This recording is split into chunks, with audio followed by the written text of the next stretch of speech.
participating in today's hearing. Mr. Burchett of Tennessee, Ms. Luna of Florida, Mr. Getz of Florida, Mr. Burleson of Missouri, Mrs. Ocasio-Cortez of New York, and Mr. Ogles of Tennessee. Without objection, so ordered.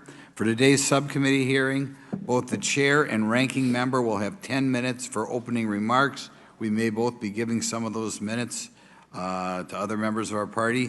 I'm now going to recognize myself for 10 minutes. I'm actually going to try to get out of here in about 4, and then we'll give it to some of my friends over here. Good morning and welcome to the most exciting subcommittee in Congress this week, the Subcommittee on National Security, the Border, and Foreign Affairs, for discussion of unidentified anomalous phenomenon. I'd like to thank the brave military pilots and personnel, such as the witnesses on the panel today, for sharing their stories on how they have engaged UAPs, which has brought attention to this matter. Curiosity and speculation from all walks of life have generated interest in studying what UAPs are and what threats they may pose. I will say that when I was younger in school, I read a book, a 1966 book called Flying Saucers, Serious Business, and for a while, when I was a little bit younger, I thought it was the most important issue out there. The lack of a transparency regarding UAPs, which was one of the themes of that book, in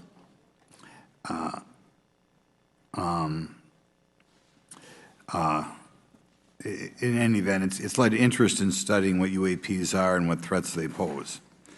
The lack of transparency regarding UAPs has fueled wild speculation and debate for decades, eroding public trust in the very institutions that are meant to serve and protect them, as is evidenced by the large number of people we have here.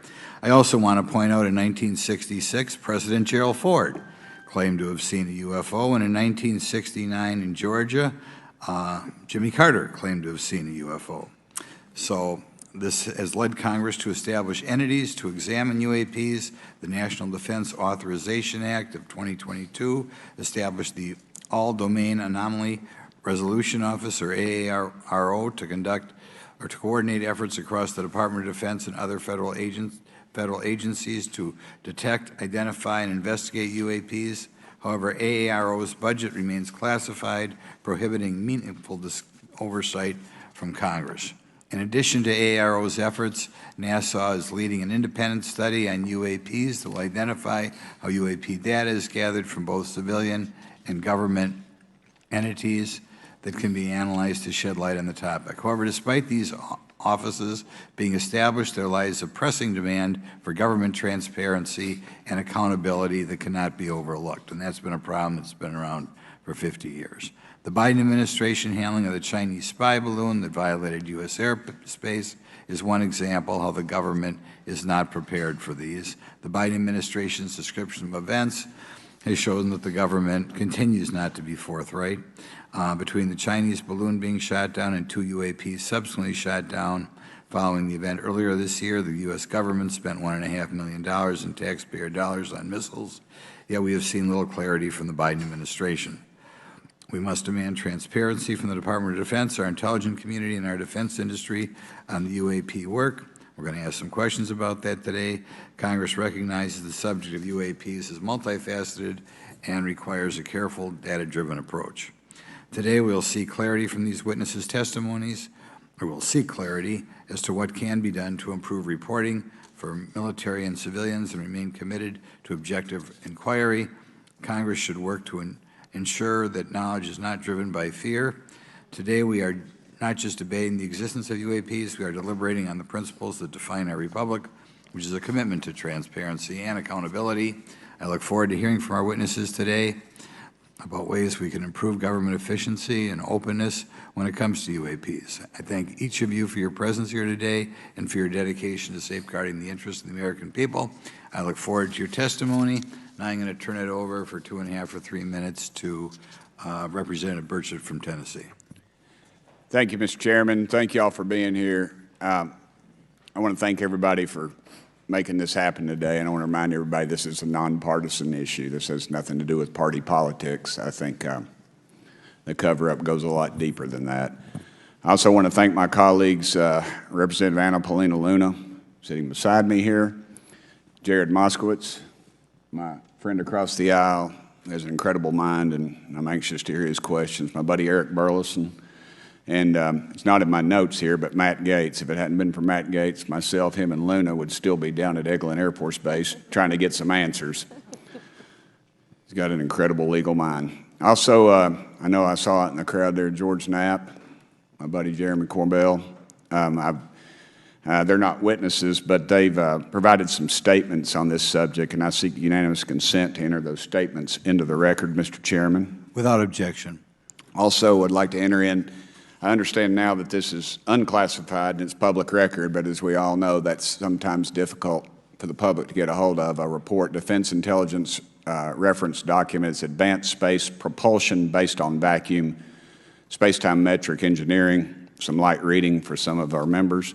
Without objection. Thank you. Mr. Knapp wrote, since 1969, the position of our military has been that UFOs pose no threat to national security and are not worthy of further study. I'd say that's the biggest understatement of the decade. He also goes on to talk about the dismissive attitude. It's at odds with what was revealed in documents, reports, and internal memos. And Mr. Cabral says, as he writes these words, the UFO is emerging as a major topic of global importance. I can state that as a fact. Out there, I met a fellow who came in here all the way from Denmark to be here for this meeting. So this is huge. This is worldwide. I think we suspect what's going on, but I'd also like to thank the members of Congress who have supported our efforts to make this hearing happen. Some have even confided to me that they've had UFO sightings of their own. Those members, of course, some of them wish to remain anonymous, and I'll keep it that way. But also, finally, I'd like to thank these three brave witnesses here. They took an oath. They took an oath to uphold the Constitution of the United States, and dadgummit, they're doing it. And we owe them a debt of gratitude.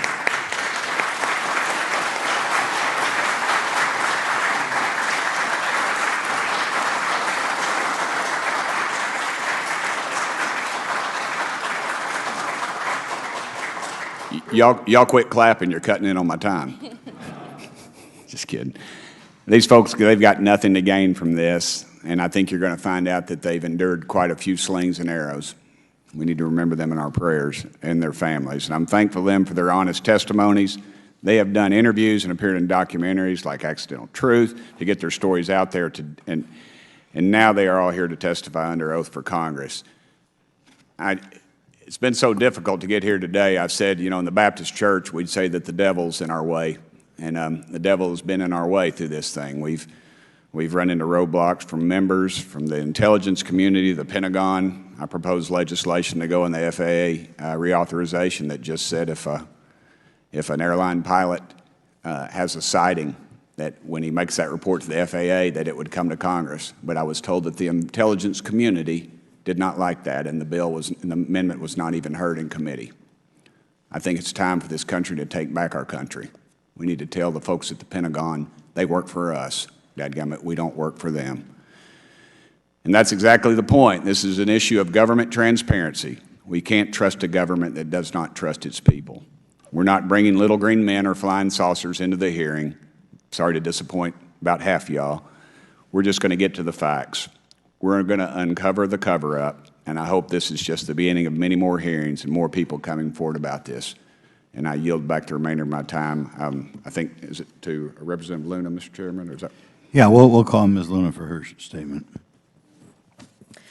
The circumstances surrounding UAPs has captivated the attention of the American people for decades, ingrained in even the minds of our nation's leaders from Jimmy Carter to Barack Obama, Hillary Clinton to Donald Trump, Marco Rubio to Chuck Schumer, John Radcliffe to National Security Council officials. Yet from Roswell, New Mexico to the coast of Jacksonville, Florida, the sightings of UAPs have rarely been explained by the people who have firsthand accounts of these situations.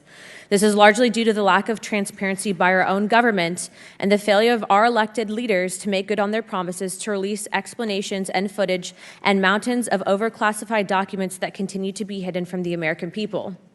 This isn't just how I feel. In fact, the American people largely believe that the government has actively covered up the truth about UAPs.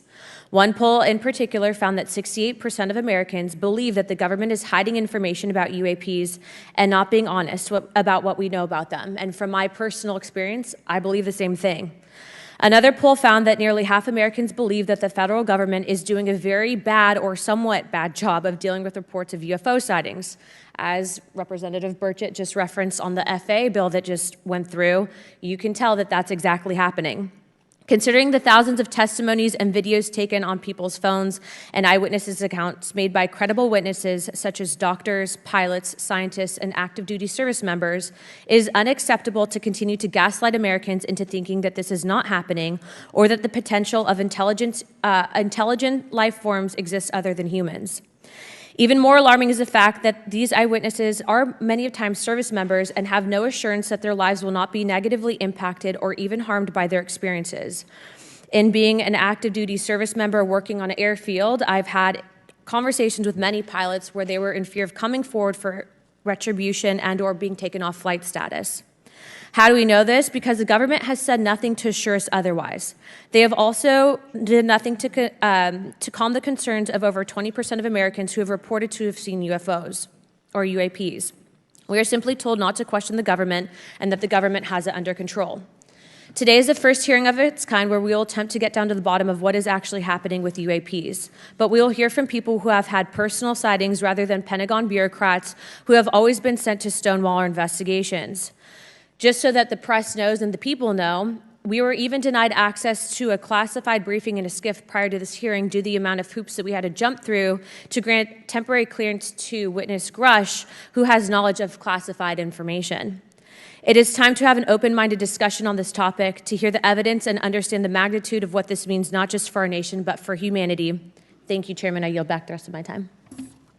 Thank you very much, and I'd like to thank you and Mr. Burchett for bringing this topic to my attention. Now we'll recognize National Security Subcommittee Ranking Member Garcia for 10 minutes. Well, thank you, Mr. Chairman, and I want to thank first our witnesses for joining us today. I want to begin by thanking you all for your service to our country and for sharing your voices today and your courage to be here as well. To Mr. Graves, particularly grateful to you to spend some time that we had for you to share with candor some of your experiences, so I appreciate that as well. I do want to thank all the members of our subcommittee today and also those that are here and have waved on for their incredible interest in this issue, particularly to Congressman Burchett. I know that your leadership has brought us to this place today, and I want to thank you for that, as well as everyone else that's been engaged in this work. I also want to thank the oversight staff, who I know has been working very hard to ensure that today's hearing is serious, that it's transparent, and that it also provides appropriate answers, as our oversight body always demands. Now, it's really important that we're here in a bipartisan way to have this conversation, which really, to the heart of it, is about national security and key to the subcommittee's core purpose. This is the subcommittee on national security of the Oversight Committee. Now, our witnesses will testify today that UAPs have posed a serious safety threat, and we must understand this. More broadly, we're dealing with real questions that get to the heart of our faith in government. Faith in our institutions, as we all know, is at an all-time low. Partisanship and alternative facts make it too easy to doubt narrative or our institutions. But this hearing will offer the public unique perspectives, building on years of reporting by both federal agencies and the independent media. Now, some of the earliest reporting on this issue was a groundbreaking 2017 New York Times report, which revealed research, as we know now, on unidentified anomalous phenomena, or as many call UFOs, by the Defense Intelligence Agency. Mr. Graves and Commander Fravors' experiences with UAPs have also been documented by the public, not just by the New York Times, but CNN and many other national news outlets. Now, the Office of the Director of National Intelligence has published public reports documenting UAPs, and on June 9, 2022, NASA announced that the agency is commissioning a study to, of course, examine unidentified anomalous phenomena. Now, the sheer number of reports, whistleblowers, and stories of unidentified anomalous phenomena should raise real questions and warrant investigation and oversight, and that's why we are here today. Now, pilots have reported encounters for years. Now, because of the stigma around reporting these incidents, we still don't have a complete picture of actually what's going on, particularly as our witnesses will testify on the civilian side, and that is a real problem that we have today in the country. Now, it's very important that we show that Democrats and Republicans in Congress can come together in a bipartisan way to cut through misinformation and to look at the facts in a serious and thoughtful manner. If we are to advance oversight and public disclosure, we must also gain the broad support of the public. We will succeed getting facts out to the public faster if there is a broad public support as part of the process. Now, I understand fully the Department of Defense is hesitant to share information that could also undermine our national security by revealing information on the capabilities of our own aircraft, our sensors, and other sensitive material. At the same time, many people believe that we're withholding information from them, and that is dangerous also. I believe in openness and transparency. That is also the role of Congress, and I want to trust that the American people will be able to weigh the evidence and make up their own minds. Now, we have incidents where sensors, sometimes even multiple types of sensors, detect things that we cannot explain. UAPs, whatever they may be, may pose a serious threat to our military or civilian aircraft, and that must be understood. Now, my career and training as a longtime and career educator and teacher and researcher tell me that we should never rule anything out. We know that our space, of course, is vast and undiscovered. I also want to note that Mr. Sean Kirkpatrick, director of the All-Domain Anomaly Resolution Office, the component of the DoD office that investigates UAP data, has testified before the Senate this year that his unit has found no evidence of extraterrestrial activity. NASA has also stated they don't have evidence of extraterrestrial life either, and we've heard this, of course, from some of our government agencies. And we should remind viewers and witnesses, which I think is really important, that we also cannot share classified information in public settings. But questions, of course, remain that people want to see data and information for themselves. The enormous interest in the hearing today underscores the importance of a fair and open look at the evidence from witnesses who can share their unique perspectives. Now, I know I certainly have a lot of questions, and I know that all the members of our committee do as well. We should come to this hearing with an open mind, and we should not let our existing ideas restrict us on either side. I hear over and over from many agencies the stigma around reporting and investigating UAPs prevents us from getting real answers. We know that whistleblowers have reported harassment, intimidation, or stigma as well, and this is not acceptable. If people can't report incidents which would have national security or safety implications, then that also has serious consequences for us. As ranking member of this subcommittee, I know my job would be completely impossible if whistleblowers or others feel intimidated to come before this committee. We can't be afraid of asking questions, and we can't be afraid of the truth. I'm proud to say that this hearing builds upon bipartisan work by members of the House and Senate dating many years back, which has sought to increase awareness within the Department of Defense and to mandate more of Congress of UAPs. We know the Senate is taking up an amendment to their defense authorization bill, which will create a commission with broad declassification authority, and we should all agree that that is an important step. Members of both parties and senior officials in multiple administrations have taken an interest in this issue, and we're proud to carry and build that confidence in the American people. This hearing will also not be the end of this discussion, but a new chapter and start to years and years of work that many folks, both in the public and within government, have been working on. We should encourage more reporting, not less, on UAPs. The more we understand, the safer we will be. We will hear testimony from witnesses today with a long record of service to the American people and with subject matter expertise. Our witnesses have a unique opportunity to share their perspective, insights, and their experiences with the American people. And I encourage all of my colleagues to engage with these difficult questions with an open mind and to follow the facts on behalf of our country. I also just want to say more broadly that we should look at this hearing and believe that everything is on the table as it relates to UAPs. I think an open mind is absolutely the best. I want to yield the 2.5 minutes, the remainder of my time, to the representative from Florida, Representative Moskowitz, for an opening statement. He also has been very much engaged in this issue, and I want to thank him for his leadership. Congressman. Thank you, Ranking Member Garcia. Thank you, Mr. Chairman. I want to thank Tim Burchett and Anna Paulina Luna for their leadership in pushing this hearing forward.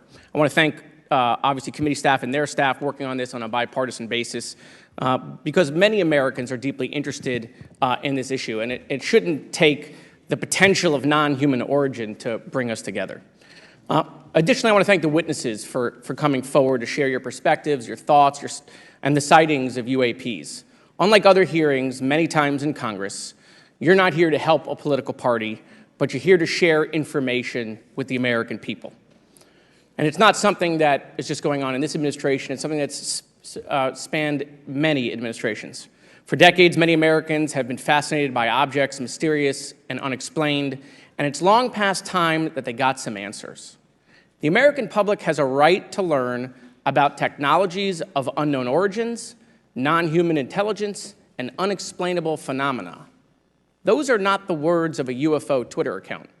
Though that is a direct quote from Majority Leader Chuck Schumer, that the American public has a right to learn about technologies of unknown origins, non-human intelligence, and unexplainable phenomena.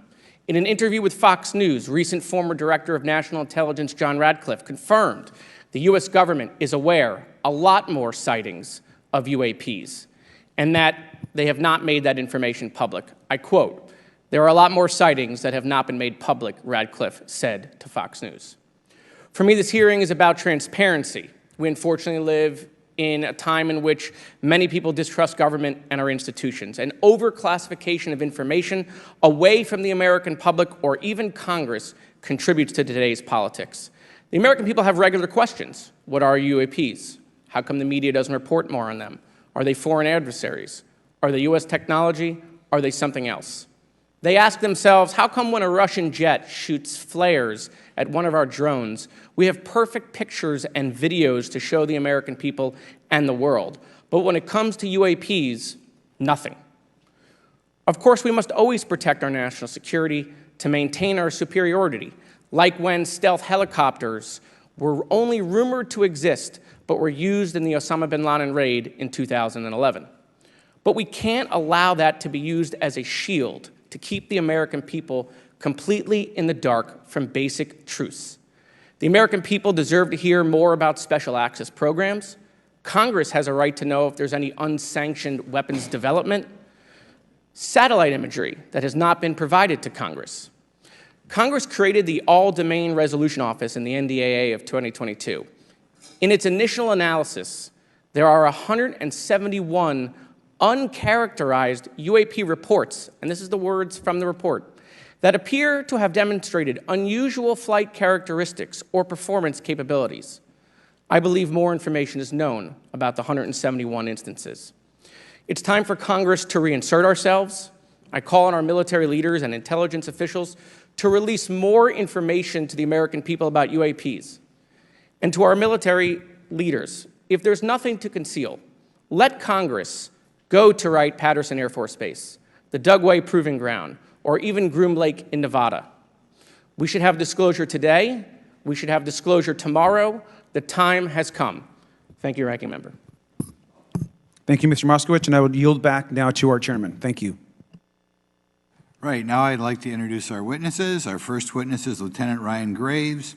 He's the Executive Director of Americans for Safe Aerospace. Lieutenant Graves is also a former U.S. Navy F-18 pilot with his own UAP experience.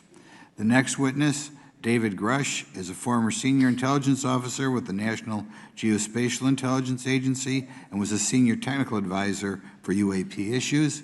And finally, retired Navy Commander David Fravor, squadron leader who worked as a naval aviator for 18 years. Mr. Fravor has his own UAP experience, known as the TikTok event. I look forward to hearing from all three of you today.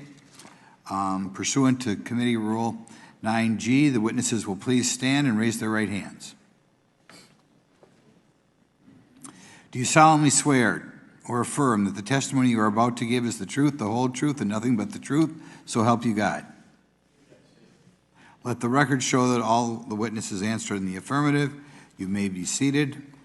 We appreciate you all being here today and look forward to your testimony. I'll remind the witnesses that we have read your written statements and they will appear in full in the hearing record. Please try to limit your oral statements to 5 minutes. As a reminder, please press the button on the microphone in front of you so that it's on and the members can hear you. When you begin to speak, the light in front of you will turn green. After 4 minutes, it'll turn yellow, and the red light, when that comes on, it tells you your 5 minutes have expired. I'll now recognize Mr. Graves for 5 minutes for your opening statement. Thank you. Chairman Grothman, Ranking Member Garcia, distinguished members of the House Oversight Subcommittee on National Security, Representatives Burchett and Luna. My name is Ryan Fobbs Graves, and I am a former F-18 pilot with a decade of service in the U.S. Navy, including 2 deployments in Operation Enduring Freedom and Operation Inherent Resolve. I have experienced advanced UAP firsthand, and I'm here to voice the concerns of more than 30 commercial aircrew and military veterans who have confided their similar encounters with me. Today, I would like to highlight 3 critical issues that demand our action. As we convene here, UAP are in our airspace, but they are grossly underreported. These sightings are not rare or isolated, they are routine. Military aircrew and commercial pilots, trained observers whose lives depend on accurate identification, are frequently witnessing these phenomena. The stigma attached to UAP is real and powerful and challenges national security. It silences commercial pilots who fear professional repercussions, discourages witnesses, and is only compounded by recent government claims questioning the credibility of eyewitness testimony. Parts of our government are aware of more about UAP than they let on, but excessive classification practices keep crucial information hidden. Since 2021, all UAP videos are classified as secret or above. This level of secrecy not only impedes our understanding, but fuels speculation and mistrust. In 2014, I was an F-18 Foxtrot pilot in the Navy Fighter Attack Squadron 11, the Red Rippers, and I was stationed at NAS Oceana in Virginia Beach. After upgrades were made to our jet's radar systems, we began detecting unknown objects operating in our airspace.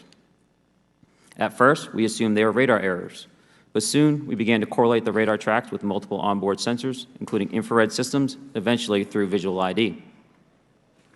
During a training mission in Warning Area Whiskey 72, 10 miles off the coast of Virginia Beach, two F-18 Super Hornets were split by a UAP. The object, described as a dark gray or a black cube inside of a clear sphere, came within 50 feet of the lead aircraft and was estimated to be 5 to 15 feet in diameter. The mission commander terminated the flight immediately and returned to base. Our squadron submitted a safety report, but there was no official acknowledgement of the incident and no further mechanism to report the sightings. Soon, these encounters became so frequent that aircrew would discuss the risk of UAP as part of their regular pre-flight briefs. Recognizing the need for action and answers, I founded Americans for Safe Aerospace. The organization has since become a haven for UAP witnesses who were previously unspoken due to the absence of a safe intake process. More than 30 witnesses have come forward, and almost 5,000 Americans have joined us in the fight for transparency at safeaerospace.org. The majority of witnesses are commercial pilots at major airlines. Often, they are veterans with decades of flying experience.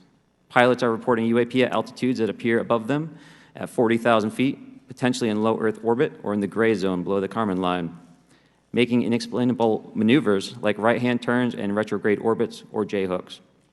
Sometimes these reports are reoccurring, with numerous recent sightings north of Hawaii and in the North Atlantic. Other veterans are also coming forward to us regarding UAP encounters in our airspace and oceans. The most compelling involve observations of UAP by multiple witnesses and sensor systems. I believe these accounts are only scratching the surface, and more will share their experiences once it is safe to do so. In closing, I recognize the skepticism surrounding this topic. If everyone could see the sensor and video data I witnessed, our national conversation would change. I urge us to put aside stigma and address the security and safety issue this topic represents. If UAP are foreign drones, it is an urgent national security problem. If it is something else, it is an issue for science. In either case, unidentified objects are concerned for flight safety. The American people deserve to know what is happening in our skies. It is long overdue. Thank you. Mr. Grush? Mr. Chairman, ranking members and congressmen, thank you. I'm happy to be here. This is an important issue, and I'm grateful for your time. My name is David Charles Grush. I was an intelligence officer for 14 years, both in the U.S. Air Force, both active duty, Air National Guard, and Reserve, at the rank of major, and most recently from 2021 to 2023, at the National Geospatial Intelligence Agency, NGA, at the GS-15 civilian level, which is the military equivalent of a full bird colonel. I was my agency's co-lead in unidentified anomalous phenomena and transmedium object analysis, as well as reporting to the UAP task force, UAPTF, and eventually, once it was established, the All-Domain Anomaly Resolution Office, AARO. I became a whistleblower through a PPD-19 urgent concern filing in May 2022 with the Intelligence Community Inspector General. Following concerning reports from multiple esteemed and credentialed current and former military and intelligence community individuals that the U.S. government is operating with secrecy above congressional oversight with regards to UAPs. My testimony is based on information I've been given by individuals with a long-standing track record of legitimacy and service to this country, many of whom also have shared compelling evidence in the form of photography, official documentation, and classified oral testimony to myself and my various colleagues. I have taken every step I can to corroborate this evidence over a period of 4 years while I was with the UAP task force and do my due diligence on the individual sharing it. This is because of these steps, I believe strongly in the importance of bringing this information before you. I am driven by a commitment of both to truth and transparency, rooted in our inherent duty to uphold the United States Constitution and protect the American people. I'm asking Congress to hold our government to this standard and thoroughly investigate these claims. But as I stand here under oath now, I am speaking to the facts as I've been told them. In the U.S. Air Force, in my National Reconnaissance Office, NRO, reservist capacity, I was a member of the UAP task force from 2019 to 2021. I served at the NRO Operations Center on the Director's Briefing staff, which included the coordination of the Presidential Daily Brief and supporting variety of contingency operations, which I was the Reserve Intelligence Division Chief backup. In 2019, the UAP Task Force Director asked me to identify all special access programs and controlled access programs, also known as SAPs and CAPs, we needed to satisfy our congressionally mandated mission, and we were direct report at the time to the DepSecDef. At the time, due to my extensive executive level intelligence support duties, I was cleared to literally all relevant compartments and in a position of extreme trust, both in my military and civilian capacities. I was informed in the course of my official duties of a multi-decade UAP crash retrieval and reverse engineering program, to which I was denied access to those additional read-ons when I requested it. I made the decision, based on the data I collected, to report this information to my superiors and multiple inspectors general, and in effect becoming a whistleblower. As you know, I've suffered retaliation for my decision, but I am hopeful that my actions will ultimately lead to a positive outcome of increased transparency. Thank you, and I'm happy to answer your questions. Thank you. Commander Fravor? Thank you. Thank you, Mr. Chairman, Congressmen, Congresswomen. I want to first thank you for the invitation to speak to the committee on the UAP topic that has been in the news for the past 6 years and seems to be continuing to gain momentum. As you know, my name is David Fravor. I'm a retired commander in the United States Navy. In 2004, I was a commanding officer of Strike Fighter Squadron 41, the world-famous Black Aces. We were attached to Carrier Wing 11, stationed on board the USS Nimitz, and had begun a 2-month workup cycle off the coast of California. On this day, we were scheduled for a 2v2 air-to-air training with the USS Princeton as our control. When we launched off Nimitz, my wingman was joining up. We were told that the training was going to be suspended and we were going to proceed with real-world tasking. As we proceeded to the west, the air controller was counting down the range to an object that we were going to, and we were unaware of what we were going to see when we arrived. The controller had told us that these objects had been observed for over 2 weeks, coming down from over 80,000 feet, rapidly descending to 20,000 feet, hanging out for hours, and then going straight back up. For those who don't realize, above 80,000 feet is space. We arrived at the location at approximately 20,000 feet, and the controller called merge plot, which means that our radar blip was now in the same resolution cell as the contact. As we looked around, we noticed that we saw some whitewater off our right side. It's important to note that the weather on this day was as close to perfect as you could ask for off the coast of San Diego. Clear skies, light winds, calm seas, no whitecaps from waves. So the whitewater stood out in a large blue ocean.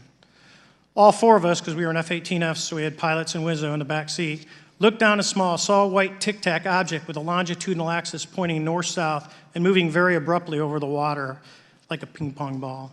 There were no rotors, no rotor wash, or any sign of visible control surfaces like wings. As we started clockwise towards the object, my Wizzo and I decided to go down and take a closer look with the other aircraft staying in high cover to observe both us and the tic-tac. We proceeded around the circle about 90 degrees from the start of our descent, and the object suddenly shifted its longitudinal axis, aligned it with my aircraft, and began to climb. We continued down another 270 degrees, nose low, where the Tic Tac, or we considered 270 degrees to where, and we went nose low to where the Tic Tac would have been. Our altitude at this point was about 15,000 feet, and the Tic Tac was about 12,000. As we pulled nose onto the object, within about a half mile of it, it rapidly accelerated in front of us and disappeared. Our wingmen, roughly 8,000 feet above us, lost contact also. We immediately turned back to see where the white water was at, and it was gone also. So as we started to turn back towards the east, the controller came up and said, "Sir, you're not going to believe this, but that thing is at your cat point, roughly 60 miles away in less than a minute. You can calculate the speed." We returned to Nimitz. We were taking off our gear. We were talking to one of my crews that was getting ready to launch. We mentioned it to them, and they went out and luckily got the video that you see, that 90-second video. What you don't see is the radar tape that was never released, and we don't know where it's at, of the active jamming that the object put on an APG-73 radar, and I can get into modes later if you're interested. What is shocking to us is that the incident was never investigated. None of my crew were ever questioned. Tapes were never taken, and after a couple days, it turned into a great story with friends. It wasn't until 2009 until Jay Stratton had contacted me to investigate. Unbeknownst to all, he was part of the ATIP program in the Pentagon led by Lou Elizondo. And there was an official report that came out that's now on the internet. Years later, I was contacted by the other pilot, Alex Dietrich, and asked if I'd been contacted, and I said no, but I'm willing to talk. I was contacted by Mr. Elizondo, and we talked for a short period of time, and he said we'd be in contact. A few weeks after that, I was made aware that Lou had left the Pentagon in protest and joined forces with Tom DeLonge, Chris Mellon, Steve Justice, and others to form Two Stars Academy, an organization that pressed the issue with leading industry experts and U.S. government officials. They worked with Leslie Kean, who is present today, Ralph Blumenthal, and Helene Cooper to publish the articles in the New York Times 2017 New York Times, and it removed the stigma on the topic of UFOs, which is why we're here today. Those articles open the door for the government and public that cannot be closed. It has led to an interest from our elected officials who are not focused on little green men, but figuring out where these craft are, where are they from, the technology they possess, how do they operate. It also led to the Whistleblower Protection Act and the NDAA. There are multiple witnesses coming forward to say that have firsthand knowledge, and Mr. Grush just covered that. What concerns me is that there's no oversight from our elected officials on anything associated with our government processing or working on craft. Believe it not from this world. This issue is not a full public disclosure that can undermine national security, but it is about ensuring that our system of checks and balances works across all work done in the government using taxpayer funds. Relative to government programs, even unacknowledged WAVE programs have some level of oversight by the appropriate committee members in the House and Senate, and this work that is said to be occurring from whistleblower testimonies should not be exempt. In closing, I would like to say that the Tic Tac object we engaged in 2004 was far superior to anything that we had on time, have today, or are looking to develop in the next 10 years. If we in fact have programs that possess this technology, it needs to have oversight from those people that the citizens of this great country elected in office to represent what is best for the United States and best for the citizens. I thank you for your time. Thank you very much. Thank you very much. I know it's very difficult for all of you, all you've done in the past to try to illuminate this issue. Call on myself first for some questions. I'm going to start with Mr. Graves. Are pilots that you interact with as part of your organization, do you feel adequately trained and briefed on how to handle encounters with UAPs? No. Right now, military witnesses to UAP have limited options for reporting UAP. But more concerning is that commercial aviation sector has not adapted to the lessons that the military has implemented.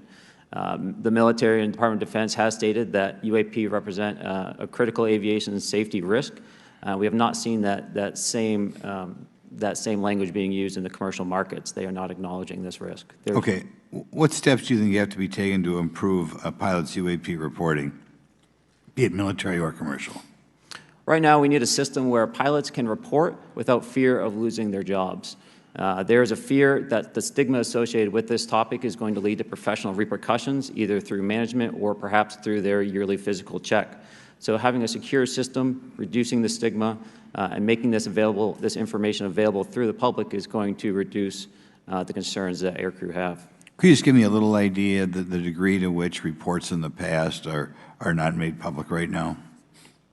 Well, I don't think there has been a proper reporting system to gather those reports and thus not report them.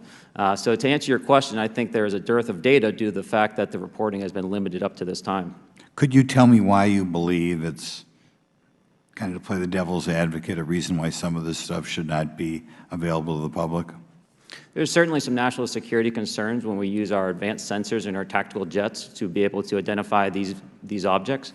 However, there's no reason that the objects themselves would be classified. I would be curious to see how the security classification guideline actually spells out the different nuances of how this topic is classified from the perspective of UAP, not national security.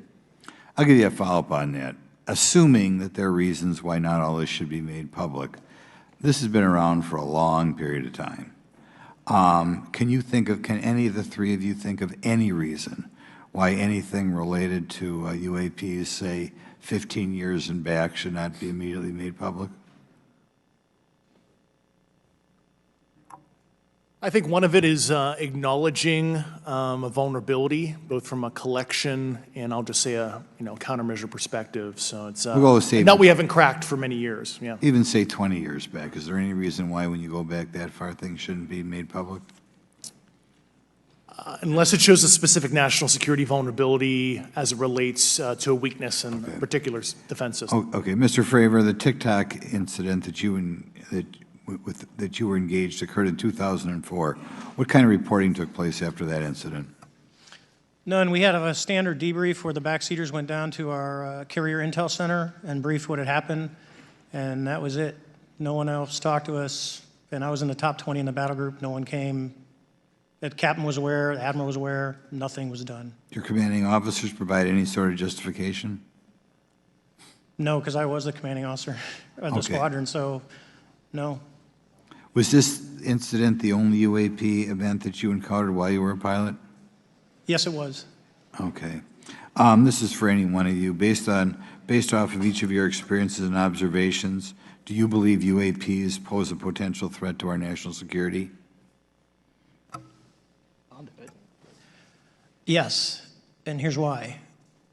The technology that we faced was far superior than anything that we had, and you could put that anywhere. If you had one, you captured one, you reverse engineered it, you got it to work, you're talking something that can go into space, go someplace, drop down in a matter of seconds, do whatever it wants, and leave, and there's nothing we can do about it. Nothing. Okay. You two? Well, I would also like to add, from a commercial aviation and military aviation perspective, we deal with uncertainty in our operating space as a matter of our professional actions. Identifying friend from foe is very important to us. And so when we have unidentified targets and we continue to ignore those due to a stigma or a fear of what it could be, that's an opening that our adversaries can take advantage of. What steps should be taken to better understand and respond to UAP encounters in the interest of national security? There needs to be a location where this information is centralized for processing, and there needs to be a two-way communication loop so the operators on the front end have a feedback and can get best practices on how to process information, what to do, and to ensure that their reporting is being listened to. Right now, there is not a lot of back and forth. Mr. Grush, in your complaint to the Intelligence Community Inspector General, you claim that you believe information is being hidden. What kind of information do you think was hidden, and do you think it should remain hidden? Yes, I can speak to that very briefly in unclassified manner. As you know, the preponderance of my complaint was classified to the intelligence communities. Both material acquisition and exploitation activity, also baselining the UAPs but not sharing it with intelligence professionals that are actually doing step briefs to pilots, that kind of information. Yeah. Okay. Thank you very much. Now we'll go to Mr. Garcia. Thank you. Again, thank you all for your service and for testifying today. Want to just talk about the UAPs as it relates to what we're seeing in the pilots' interaction with UAPs. Particularly, Mr. Graves, one of the concerns that for members of this committee is this idea that pilots, there's no system to actually report UAPs and the stigma around pilots. And so can you just briefly, you mentioned that you're working with 30 pilots right now that have had encounters with UAPs, but you've also, I believe, discussed and know of many more pilots. This is just those that you're currently working with. Is that correct? Can you expand on that?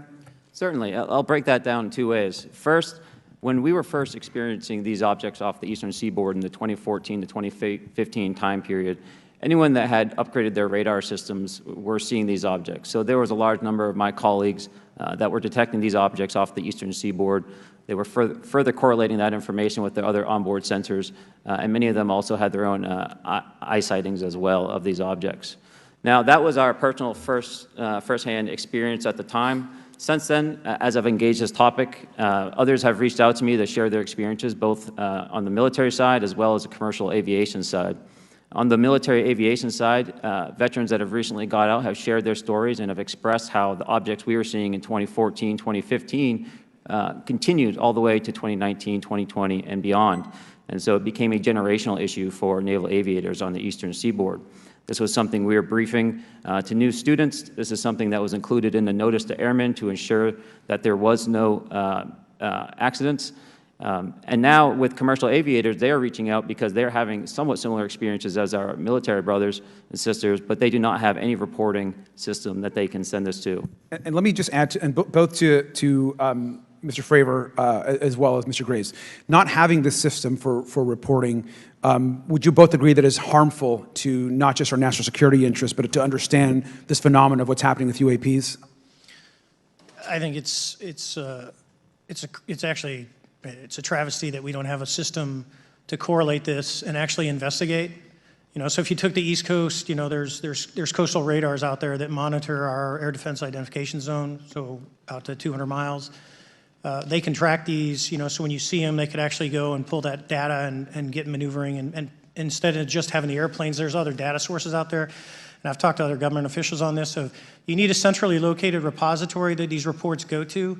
So if you just stuck it in DOD, you wouldn't get anything out of the Intelligence Committee because they have a tendency not to talk. But if you had a central location where these reports would come in, not just military, but also commercial aviation, because there's a lot of that going on, especially if you talk to anyone that flies from here to Hawaii, over the Pacific, they see odd lights. So I think you need to develop something that allows you a central point to collect the data in order to investigate. Mr. Graves? I would concur with everything Mr. Fravor said.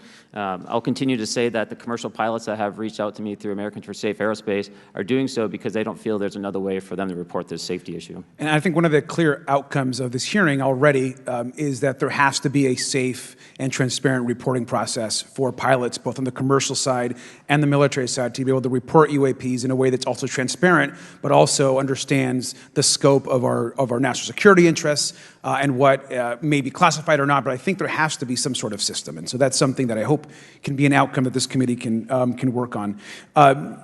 Is there anything else for the two of you briefly beyond this reporting system that you think that we can do as a government to encourage and facilitate more civilian reporting? I think we're doing it right now. Okay, great. I think this hearing is going to show the American people that their government takes this topic seriously. And how about civilians that may not be pilots? What kind of process could be in place for civilians who are not pilots, who may have UAP encounters? Do either of you have any suggestions that could facilitate that? My recommendations would be to make that a sensor-centric operation in order to make it as objective as possible. Okay. Sir, Mr. Fravor? No, I agree with Mr. Graves on that. Okay. Just briefly, I also just want to note, particularly for the two pilots, and I have a question for Mr. Grush. One of the things that I found fascinating in our discussion, Mr. Graves, last night as well, is that you both described UAPs and formations and the way they are observed in space or in our air, and the way that they move is essentially ways in which current technology or aircraft that we know of are unable to actually function or move. And so will you just, for the public record, again, once again, briefly, just either describe or note that aircraft that are being witnessed, particularly by the 30 folks that you're working with, are essentially outside the scope of anything that we know of today and the technology we have today. Mr. Graves, Mr. Fravor? Yes, the objects that are being seen by commercial pilots are performing maneuvers that are unexplainable due to our current understanding of our technology and our capabilities as a country, and that applies for the military as well. Mr. Fravor? Yeah, I concur with that. We have nothing that can stop in midair and go the other direction, nor do we have anything that can, like in our situation, come down from space, hang out for 3 hours, and go back up. Thank you. My last question, and sometimes I know that you have also said some of these answers in the past, but we're trying to get them on the public record as well, which is really important. Mr. Gresh, finally, do you believe that our government is in possession of UAPs? Absolutely, based on interviewing over 40 witnesses over 4 years. And where? I know the exact locations, and those locations were provided to the Inspector General and some of which to the intelligence committees. I actually had the people with the firsthand knowledge provide a protected disclosure to the Inspector General. Thank you. And Mr. Chairman, I would just say that I think that these questions are important questions, and I look forward to being involved in the process to get those answered. I know there'll be a lot of questions from other committee members, so I yield back. Thank you. We'll go to Mr. Burchett himself. Thank you, Mr. Chairman. Thank you, Mr. Garcia. I would like to have you on my legislation to do just that, on the reporting, and we'll get together on that. Maybe you can be my co-sponsor on that. That'd be really cool. Thank you for those great questions. Mr. Graves, again, I'd like to know, how do you know that these were not our aircraft? Some of the behaviors that we saw in a working area, we would see these objects being at 0.0 Mach, that's 0 airspeed, over certain pieces of the ground. So what that means, just like a river, if you throw a bobber in, it's going to float downstream. These objects were staying completely stationary in Category 4 hurricane winds. These same objects would then accelerate to supersonic speeds, 1.1, 1.2 Mach, and they would do so in very erratic and quick behaviors that I don't have an explanation for. Okay. Have you spoken to commercial and military pilots that have seen these off of our East Coast? I have. Okay. Mr. Favor, I noticed that in the Tic Tac video, it's Tic Tac like the candy, not TikTok like the Chinese Communist app. That's correct. Yes, sir. I just want to make that, because my daughter corrected me on that and called me a boomer and said, "Hey, boomer," and I said, "No, baby, it's Tic Tac like the candy. You're going to have to just look it up." And but now I would also like to say today is a day of many firsts. It's a miracle that we're having this meeting, and it's also a miracle that my wife has put up with me for 9 years today. Today is my anniversary, so I want to tell my wife happy anniversary and that I love her very much. As she likes to say, this 9 years have been the best 2 years of her life. So, thank you.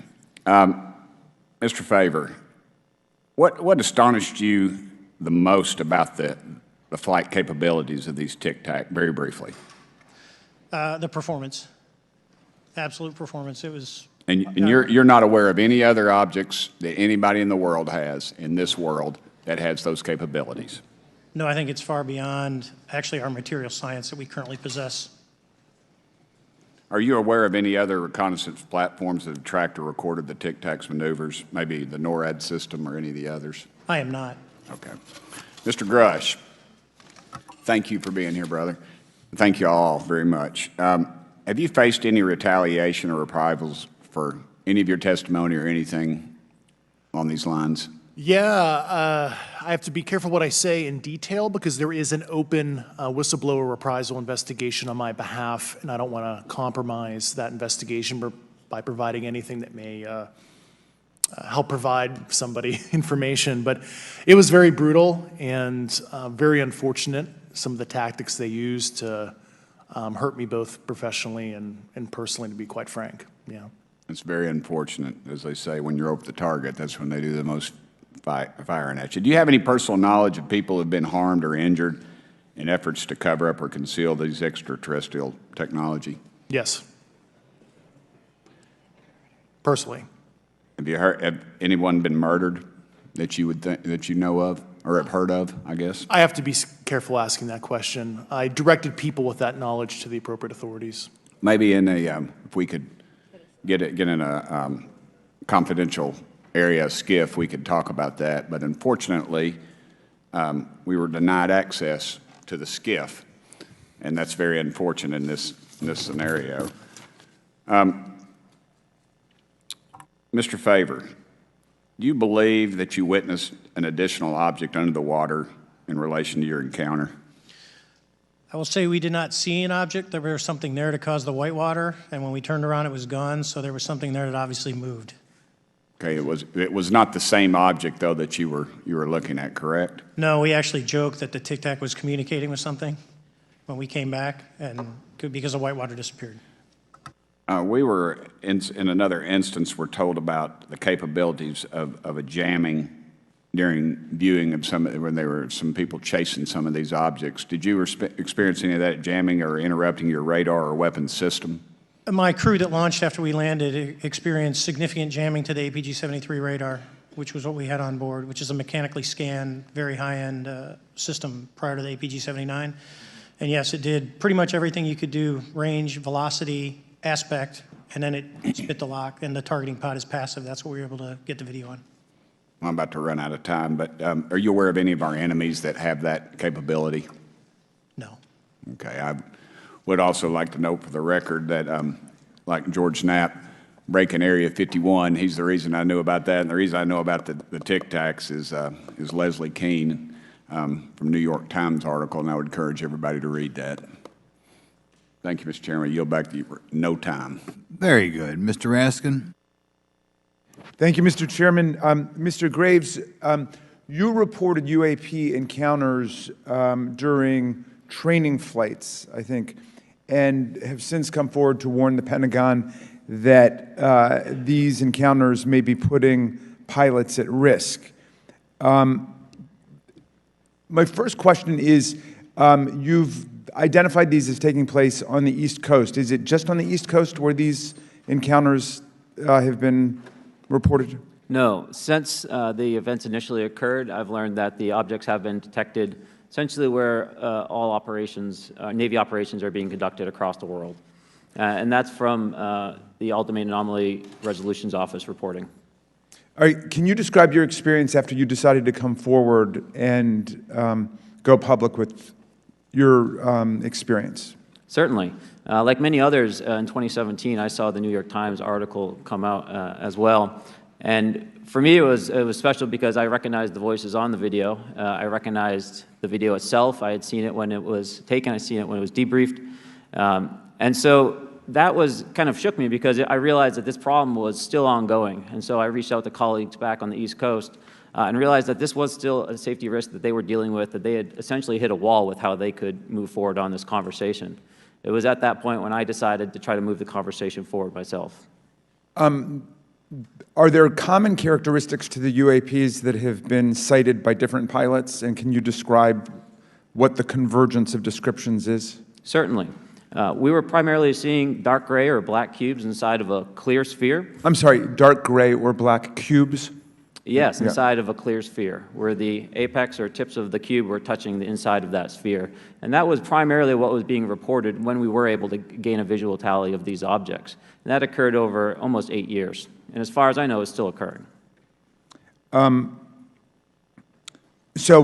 take it that you're arguing what we need is real transparency in a reporting system so we can get some clarity on what's going on out there, because there are many pilots in your situation, but we should have a way of developing a systematic inventory of all of such encounters. Is that right? Yes, and I think we need both transparency and the reporting. We have the reporting, but we need to make sure that information can be promulgated to commercial aviation as well as the rest of the populace. Mr. Grush, what about you? What was your experience after you came forward?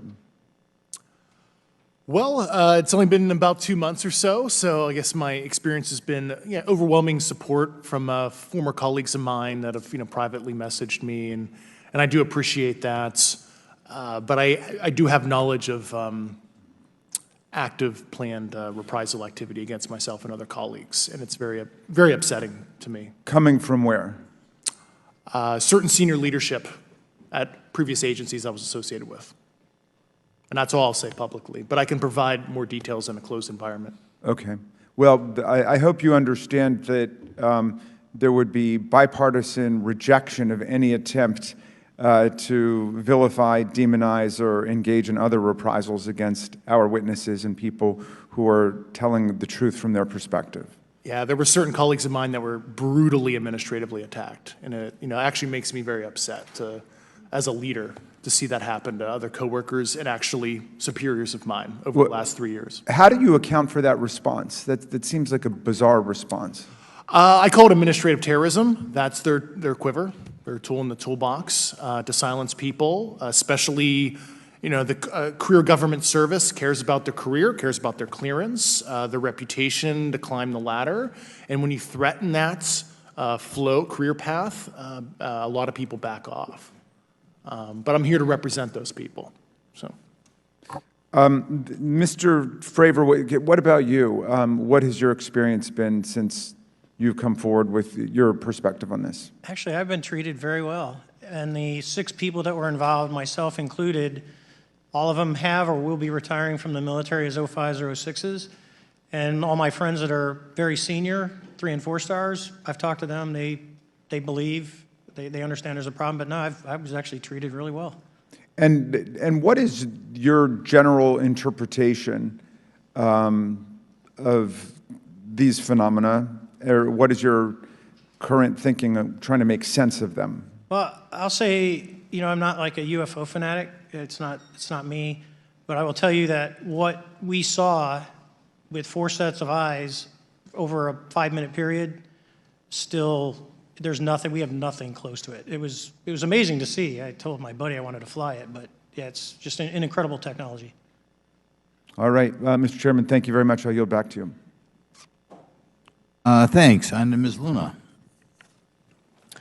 Mr. Grush, in speaking to you yesterday, I just wanted to follow up on Representative Raskin's questions. In the last couple of years, have you had incidences that have caused you to be in fear for your life for addressing these issues? Yes, personally. Okay. Yeah. I just want everyone to note that he's coming forward in fear of his life. To put in perspective, if they were really not scared about this information coming out, why would someone be intimidated like that? To your knowledge, are NHIs working with adversarial foreign governments in either technology exchange programs or back engineering programs? I don't have data on that. I'm not sure. Have you heard or you had people come forward to present that evidence? Not that particular evidence that you just espoused. Okay, on the 19th of April, Dr. Kirkpatrick, head of Aero, had said that he did not find any evidence of UAPs. You also stated that you had, in your interview, that you had briefed him on information that you were uncovering, but that he did not follow up with you. Were the items that you divulged to him pertinent to national security? Yes, him and I had a classified conversation in April 2022 before he took over Aero in July 2022, and I provided him some concerns I had. Do you know why he might not have followed up with you? Unfortunately, I cannot read his mind. I wish he did. I was happy to give sage counsel to him on where to look when he took the helm of Aero. Okay, and then my last question for you before I move to Mr. Graves is you received prior approval from the Defense Department to speak on certain issues, correct? Correct, through DOPSR, DoD Pre-Publication and Security Review, and I just want to remind the public, they're just looking from a security perspective. These are my own personal views and opinions, not the department's. Okay, I'm asking that though mainly because I think that there are many people that would like to discredit you, so it does bring a certain amount of credibility to your testimony. I'm required by law to do that as a former intelligence officer, or I go to jail for revealing classified information. Yeah, we don't want you to go to jail. My next question would actually be for Mr. Graves. Can you please explain to me in detail the event that occurred at Vandenberg Air Force Base? Certainly. In the 2003 timeframe, a large group of Boeing contractors were operating near one of the launch facilities at Vandenberg Air Force Base when they observed a very large 100-yard sided red square approach the base from the ocean and hover at low altitude over one of the launch facilities. This object remained for about 45 seconds or so before darting off over the mountains. There was a similar event within 24 hours later in the evening. This was a morning event, I believe 8:45 in the morning. Later in the evening, post-sunset, there were reports of other sightings on base, including some aggressive behaviors. These objects were approaching some of the security guards at rapid speeds before darting off. And this is information that was received through one of the witnesses that have approached me at Americans for Safe Aerospace. Was this documented in any official form, whether it was a police blotter? Yes, they had official documentation and records from the event that the witness held over the years. And I'm not going to ask you to do it right now for time reasons, but you would be able to sketch what was witnessed, correct? And have you seen that before on any other equipment and/or during your flight time? I have not seen what they've described. This object was estimated to be almost the size of a football field, and I have not seen anything personally that large. Okay, and then another question on follow-up referencing the gimbal video Go Fast incident.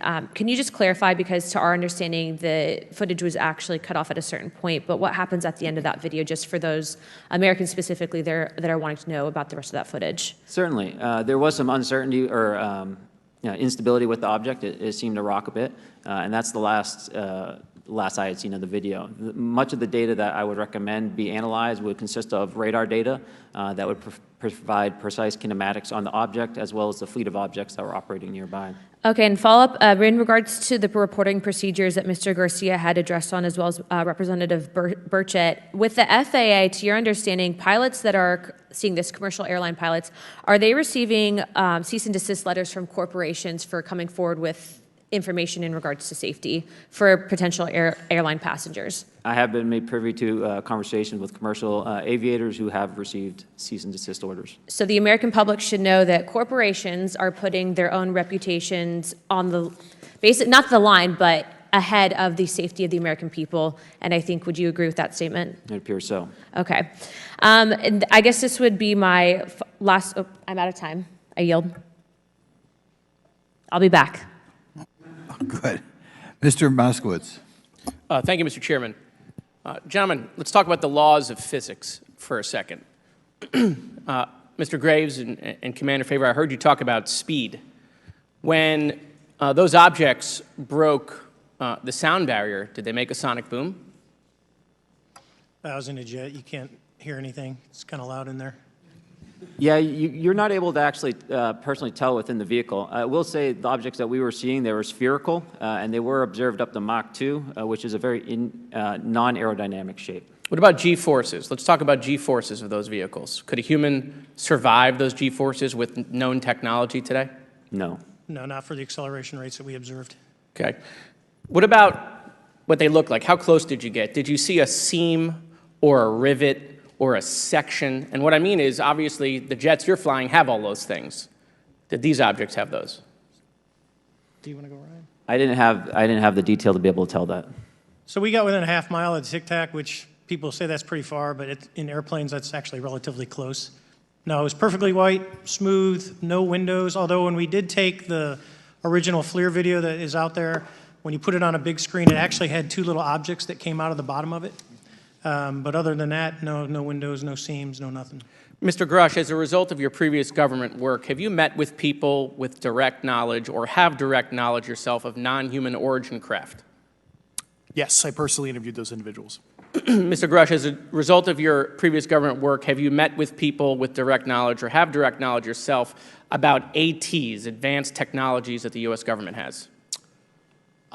Based on conventional advanced tech, I was briefed to the preponderance of the Defense Department's both space and aerospace compartmented programs, yeah. Do you have knowledge or do you have reason to believe that there are programs in the advanced tech space that are unsanctioned? Yes, I do. Okay. Yeah. And when you say that they're above congressional oversight, what do you mean? Complicated question. So there's, some, I would call it abuse here. So congressional oversight of conventional special access programs, so I'll use Title 10, so DOD as an example, right? So 10 U.S. Code Section 119 discusses congressional oversight of SAPs, discusses the DepSecDef's ability to waive congressional reporting. However, the Gang of Eight is at least supposed to be notified if a waived or waive-bigoted unacknowledged SAP is created, and that's public law. Well, so that how does, I don't want to cut you off, but Yeah. how does a program like that get funded? I will give you generalities. I can get very specific in a closed session, but misappropriation of funds and Does that mean self-fund. that there is money in the budget that is said to go to a program, but it doesn't, and it goes to something else? Yes, I have specific knowledge of that. Yep. Do you think U.S. corporations are overcharging for certain tech they're selling to the U.S. government, and that additional money is going to programs? Correct, through something called IRAD. Okay. Satellite imagery. Let's talk about satellite imagery. We have satellites all over the place, some that we're aware of and many that we're not aware of, right? We're taking pictures of everything at every point and second. Mr. Grush, are you aware, do you have direct knowledge, or have you talked to people with direct knowledge that there are satellite imagery of these events? That was one of my primary tasks at NGA, since we process, exploit, and disseminate that kind of information. I've seen multiple cases, some of which, to my understanding, and of course I left NGA in April, so that's my information cutoff date. But I personally reviewed both what we call overhead collection and from other strategic and tactical platforms, that I could not even explain prosaically. And I have a degree in physics, by the way, as well. And I am aware that you guys have not seen these reports, unfortunately. And I don't know why. Do you have direct knowledge, or you've spoken to people with direct knowledge that this imagery applies to crash sites, crash imagery? I can't discuss that in an open session. Okay. Do you have any information that the U.S. government is involved in a disinformation campaign to deny the existence of certain UAPs? I can't go beyond what I've already stated publicly in my News Nation interview because it touches other sensitivities. Okay. I'll yield the balance of my time back. Thank you, Mr. Chairman.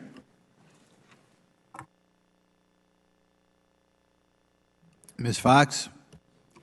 Thank you, Mr. Chairman, and I thank our witnesses for being here today. Mr. Garouche, in your sworn testimony, you state that the United States government has retrieved supposedly extraterrestrial spacecraft and other UAP-related artifacts.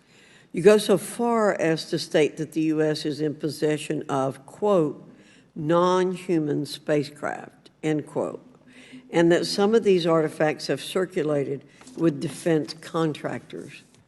Several other former military and intelligence officials have come forward with similar allegations, albeit in non-public settings. However, Dr. Sean Kirkpatrick, the director of AARO, previously testified before Congress that there has been, and I quote, no credible evidence thus far of extraterrestrial activity or of, quote, off-world technology brought to the attention of the office. To your knowledge, is that statement correct? It's not accurate. I believe Dr. Kirkpatrick mentioned he had about 30 individuals that have come to AARO thus far. A few of those individuals have also come to AARO that I also interviewed, Okay. and I know what they provided Dr. Kirkpatrick and their team. Okay. I was able to evaluate Okay, that information. I need to go on. Sure. But my understanding that his statement is accurate, came from a direct quote. And this contradiction is a perfect example of why we need to inject transparency into our government. And for another example, look no further than the pitiful response to the Chinese spy balloon debacle earlier this year. You may remember the mass confusion that ensued when the balloon was first spotted over Montana, 4 days after it first entered U.S. airspace over Alaska. The Biden administration's initial inability to address the object grew into a continuous series of embarrassments. After news of the balloon reached the mainstream media, we were assured that the balloon posed no threat to our security. However, after the balloon was allowed to transit the entire continental United States, fighter jets were scrambled off the coast of South Carolina to shoot it down. This flip-flopping and obfuscation caused needless confusion, fear, and panic across the country. It's my hope, Mr. Chairman, that this sort of confusion will not be repeated. We should investigate the extent to which elements of our government possess or do not possess information that is of critical value to the American people. We owe it to the citizens of this nation to make sure that our government is transparent and accountable. We must make sure that our government provides answers, and Congress must do its duty to solicit those answers. With that, Mr. Chairman, I yield back. Yeah, Mr. Frost. Thank you, Mr. Chairman. In 2022, NASA announced that it was commissioning an independent study team to examine UAPs. The NASA team is comprised of scientists across different fields, as well as former astronauts and pilots. In May, the independent study team held its first public meeting, which included the perspectives from NASA senior leaders, as well as perspectives from the Department of Defense and intelligence agencies. The NASA study team is also expected to release its first report pretty soon, and I think it's safe to say that we all eagerly await its results. Mr. Graves, how might NASA's research influence the commercial industry regarding safety in UAP? I think NASA has a big role to play as far as commercial aviation safety, and it's one of their original charges as an organization. One of the recommendations that have been put forward is to utilize their existing aviation safety reporting system to serve as a short-term fill and trusted platform for pilots that want to report on UAP. It also has built-in analytics capability and is funded by Congress. Gotcha. And also, Mr. Graves, are there any other industries that may be influenced by the NASA research on UAPs? And if so, how so? Well, I think there is a large swath of commercial capabilities that could be brought to bear on this topic, from space-based or ground-based sensor systems that are available open source or through commercial marketplaces. And I think NASA's work, as they work to identify and highlight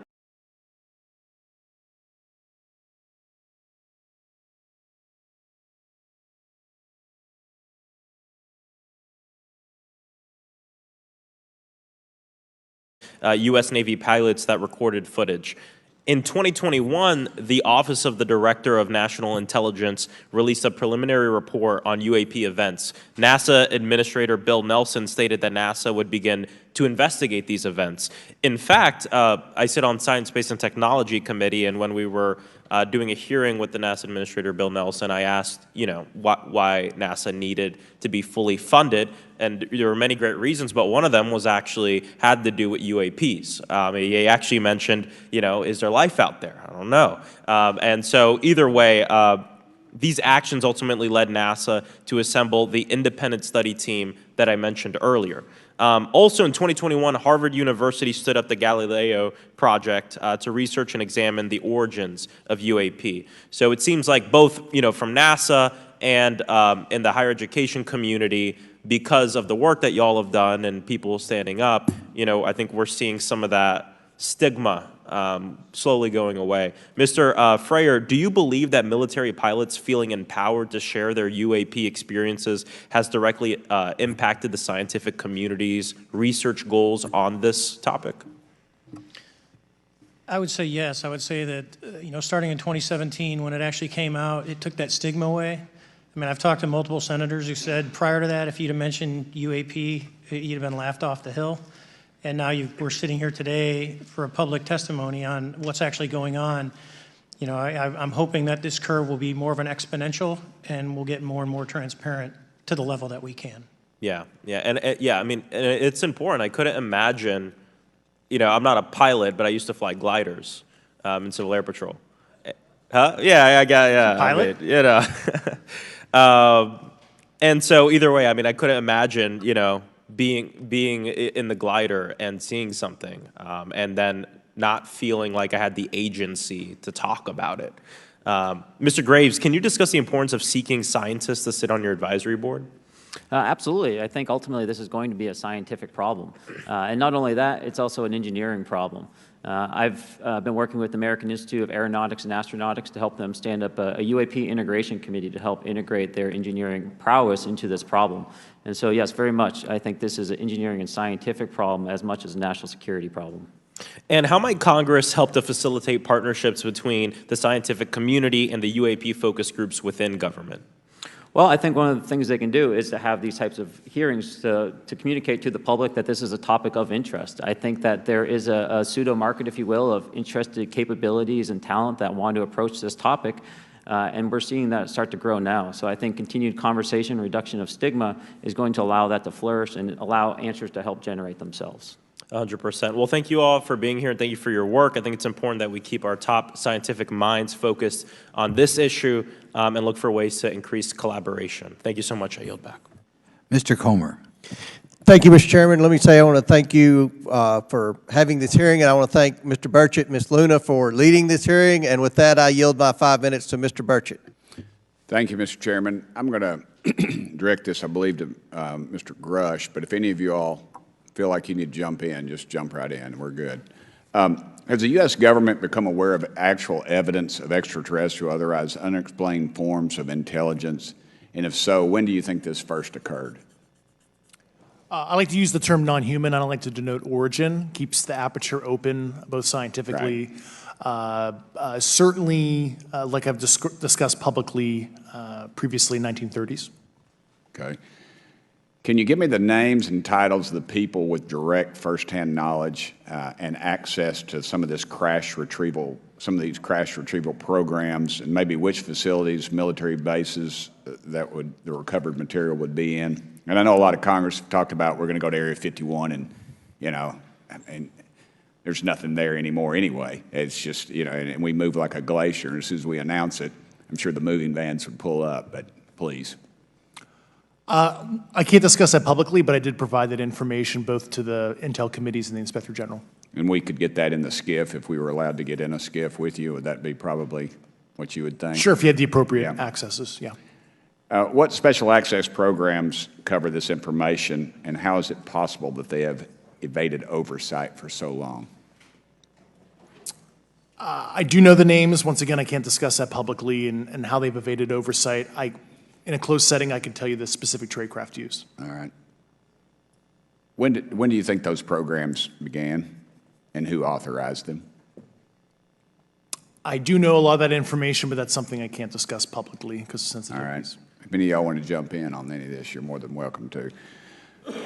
What level of security clearance is required to fully access these programs? Well, anybody who has... and I say that because myself, Representative Gates and Representative Luna were basically turned away at one point at Eglin. So please go right ahead. Certainly difference between member access and, say, somebody like me, but anybody who has a TSSCI clearance and meets the eligibility criteria, the access adjudicative authority should be able to grant you access. Mr. Burchett, if you'll yield, so just to put a fine point on that, there's nothing that you're aware of that's above special access program classification. It's a misnomer that there's anything actually above top secret. Executive Order 13526 delineates the classification levels. Right, but I draw a point on that because we can have access to those programs, and so the notion that we're not being given that access sort of defies our typical muscle memory here in Congress. Thank you, Mr. Burchett. I'll yield back to you. Thank you, Mr. Gates. Along those lines, Title 10, you may not know this or not, but Title 10 and Title 50 authorization, they seem to say they're inefficient. So who gets to decide this, in your opinion, in the past? It's a group of career senior executive officials. Okay, are they government officials? Both in and out. Do what? Both in and out of government, and that's about as far as I can go there. Yeah. All right, well, that leads to my next question. Which private corporations are directly involved in this program? How much taxpayer money has been invested in these programs, to your knowledge? I mean, we know we audit the Pentagon every year, and I've been here 5 years, and they failed the dadgum thing every year. They lose over $1 billion a year, we think, and I've told the Department of Defense maybe 60% of their assets are unaccounted for, whatever the heck that means. In the public sector, you go to jail for that kind of crap. So tell me. Yeah, I know when I'm $1 off of my DTS travel voucher, I get hammered, but it seems like it doesn't work the other way. If you sell over $600 worth of stuff on eBay now, you get a call from the IRS. So please, what corporations? Yeah, I don't know the specific metrics towards the end of your question. The specific corporations I did provide to the committees in specific divisions, and I spent 11 and a half hours with both Intel committees. So. Okay, has there been an active U.S. government disinformation campaign to deny the existence of unidentified aerial phenomena, and if so, why? I can't go beyond what I've already espoused publicly about that.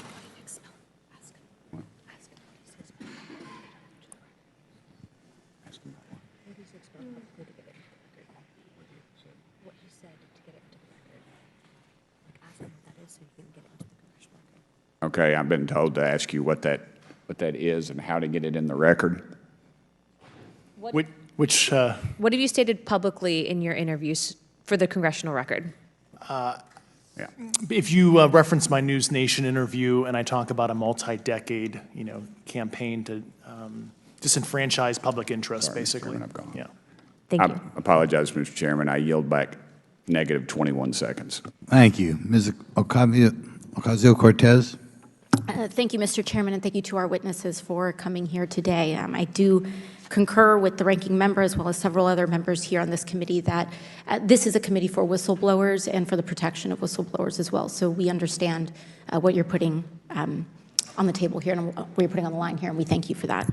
Mr. Grush, you sat on the Unidentified Anomalous Phenomenon Task Force created in the 2020 NDAA, correct? Yes. There have been some things that have been mentioned here during this hearing that I wanted to pick up on.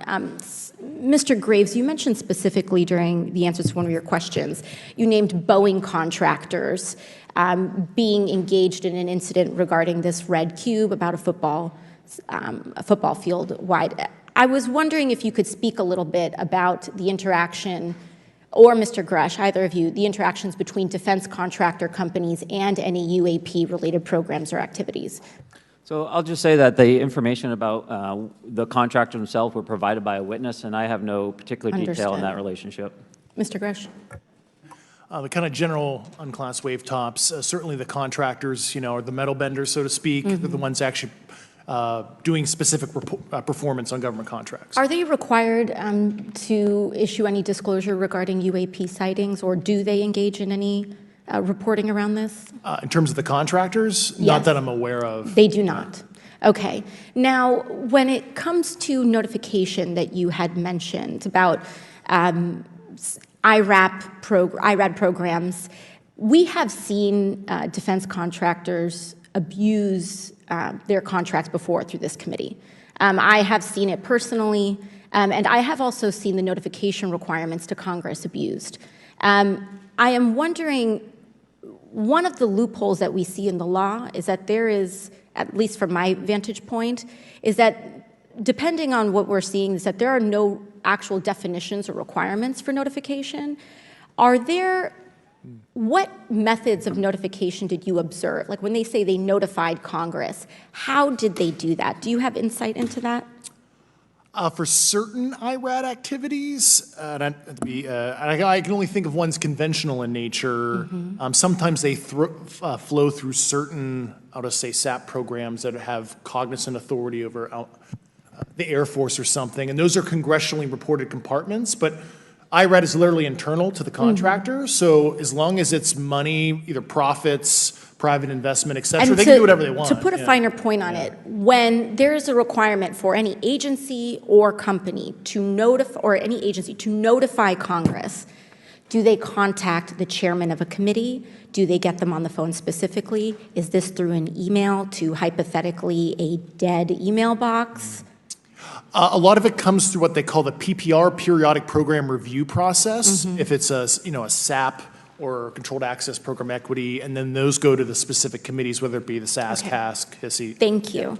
I apologize, my time is limited. Mr. Graves, one of your main concerns is that the FAA currently does not have an official process to receive reports of UAP from pilots or others, correct? Correct. And in your experience, what data should the Aero program prioritize for potential collection? We have, location, date, time, but are there other specific characteristics that should be included in these reports? Certainly. I think that there's two categories that would be important. One would be kinematics and understanding the specifics of how the vehicle or objects are moving. And the second would be a more zoomed out approach of being able to look at origin and destination before the incident, as well as getting a better contextual understanding of how these objects are interacting with each other. Thank you. Now, because I only have a minute left, I apologize, we only have 5 minutes today, but for the record, if you were me, where would you look? Titles, programs, departments, regions, if you could just name anything. And I put that as an open question to the three of you. I'd be happy to give you that in a closed environment. I can tell you specifically. Thank you. Commander Fravor? And I would say, and I've told people that you have to know where to look. They're not going to divulge it to you because of the classification levels. But if you know where to look and who to talk to, which is exactly what Mr. Grush can point you, then you have them. Okay. Mr. Graves? I was an operator, so I was depending on folks like Mr. Grush to do that homework. Okay.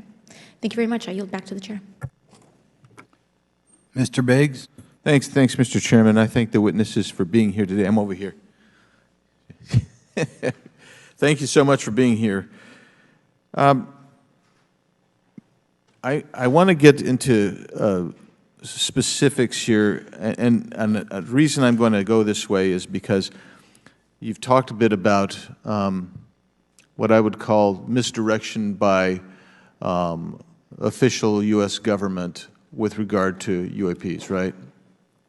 And so I'm going to get to that in a second. But last week, White House NSC spokesman John Kirby stated that UAPs are having an impact on our training ranges and need to be treated as a legitimate issue.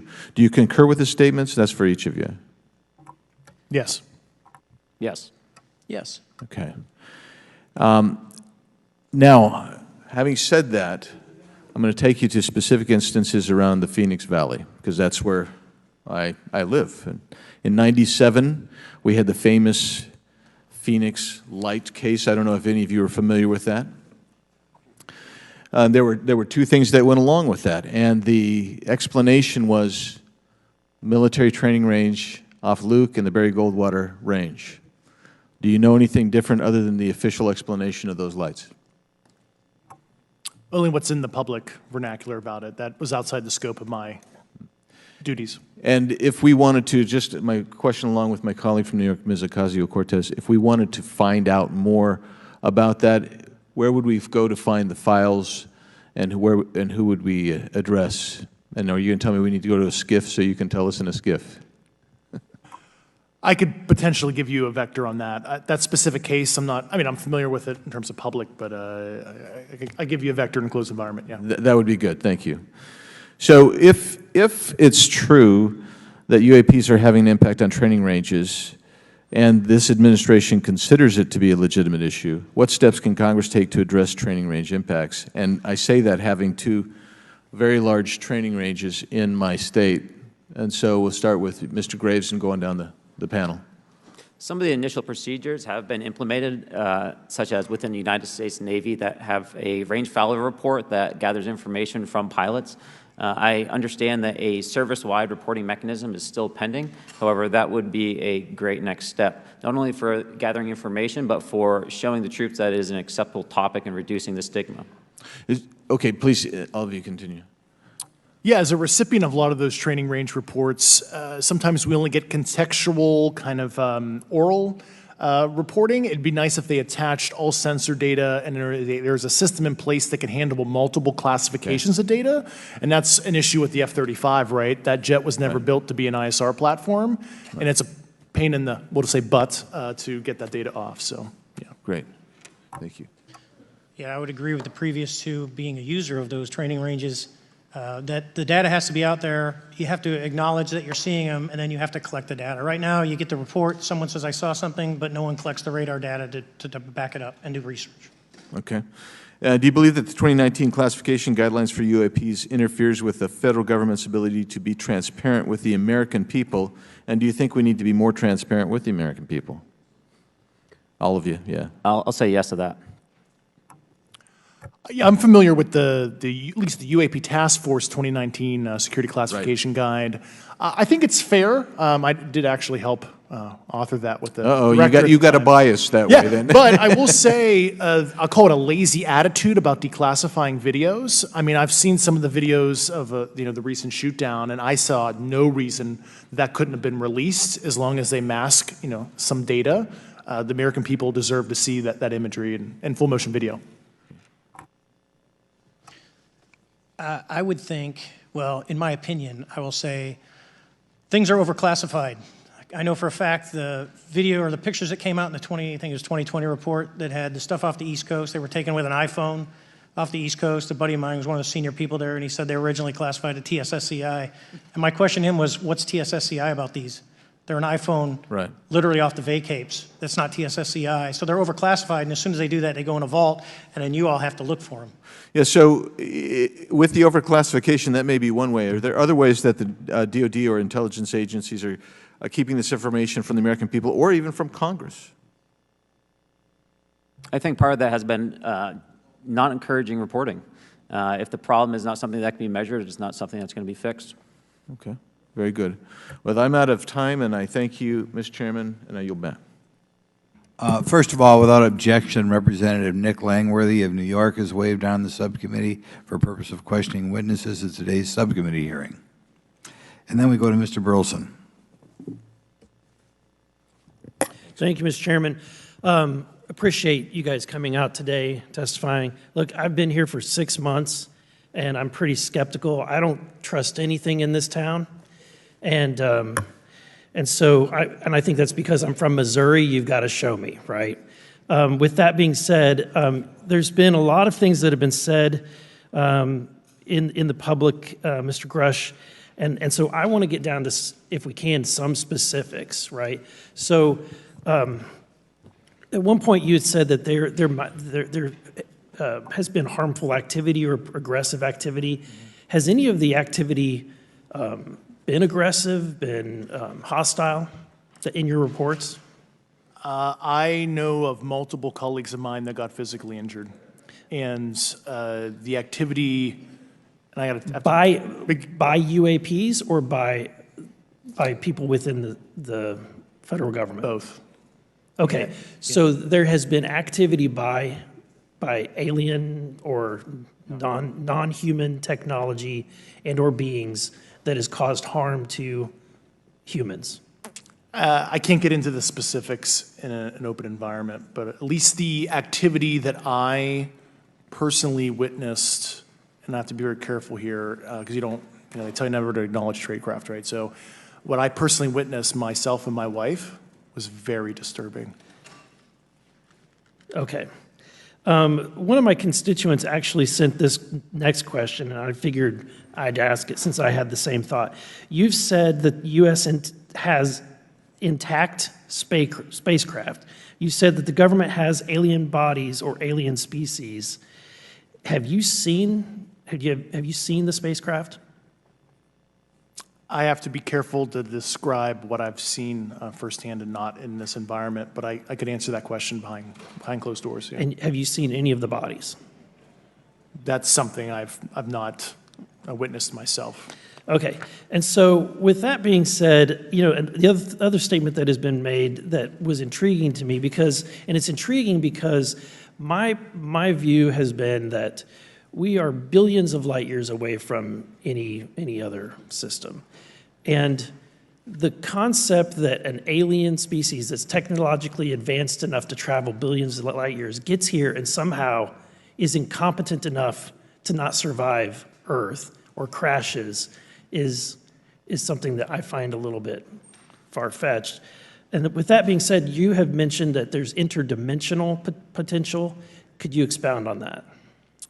Yeah, to answer your first question, and I'm here as a fact witness and expert, but I will give you a theoretical framework, at least to work off, to kind of espouse crashes, regardless of your level of sentience, right? Planes crash, cars crash, n number of sorties, however high, a small percentage are going to end in mission failure, if you will, as we say in the Air Force. And then in terms of multidimensionality, that kind of thing, the framework that I'm familiar with, for example, is something called the holographic principle. It derives itself from general relativity and quantum mechanics, and that is, if you want to imagine a 3D object such as yourself casting a shadow onto a 2D surface, that's the holographic principle. So you can be projected, quasi-projected from higher dimensional space to lower dimensional. It's a scientific trope that you can actually cross, literally, as far as I understand, but there's probably guys with PhDs that we could probably argue about that. But you have not seen any documentation that that's what's occurring? Only a theoretical framework discussion, yes. Okay. Okay. Occam's razor is that these aircraft, have they been identified that they are being produced by domestic, military and contractors? Is there any evidence that that's what's being recovered? Not to my knowledge, plus the recoveries predate a lot of our advanced programs that I previously am witting of, so. Would it be safe to say that there could be a scenario today where you have an aircraft that crashes because it's been involved in one program from one federal agency, but the agency that retrieves it is not aware of that program, and to them it appears alien in origin? I mean, that's a hypothetical situation. I'm not aware of any historical situation that would match that you described. So You're not aware, it has not happened that you're aware of? that I'm aware of. Thank you, Mr. Chairman. I yield back.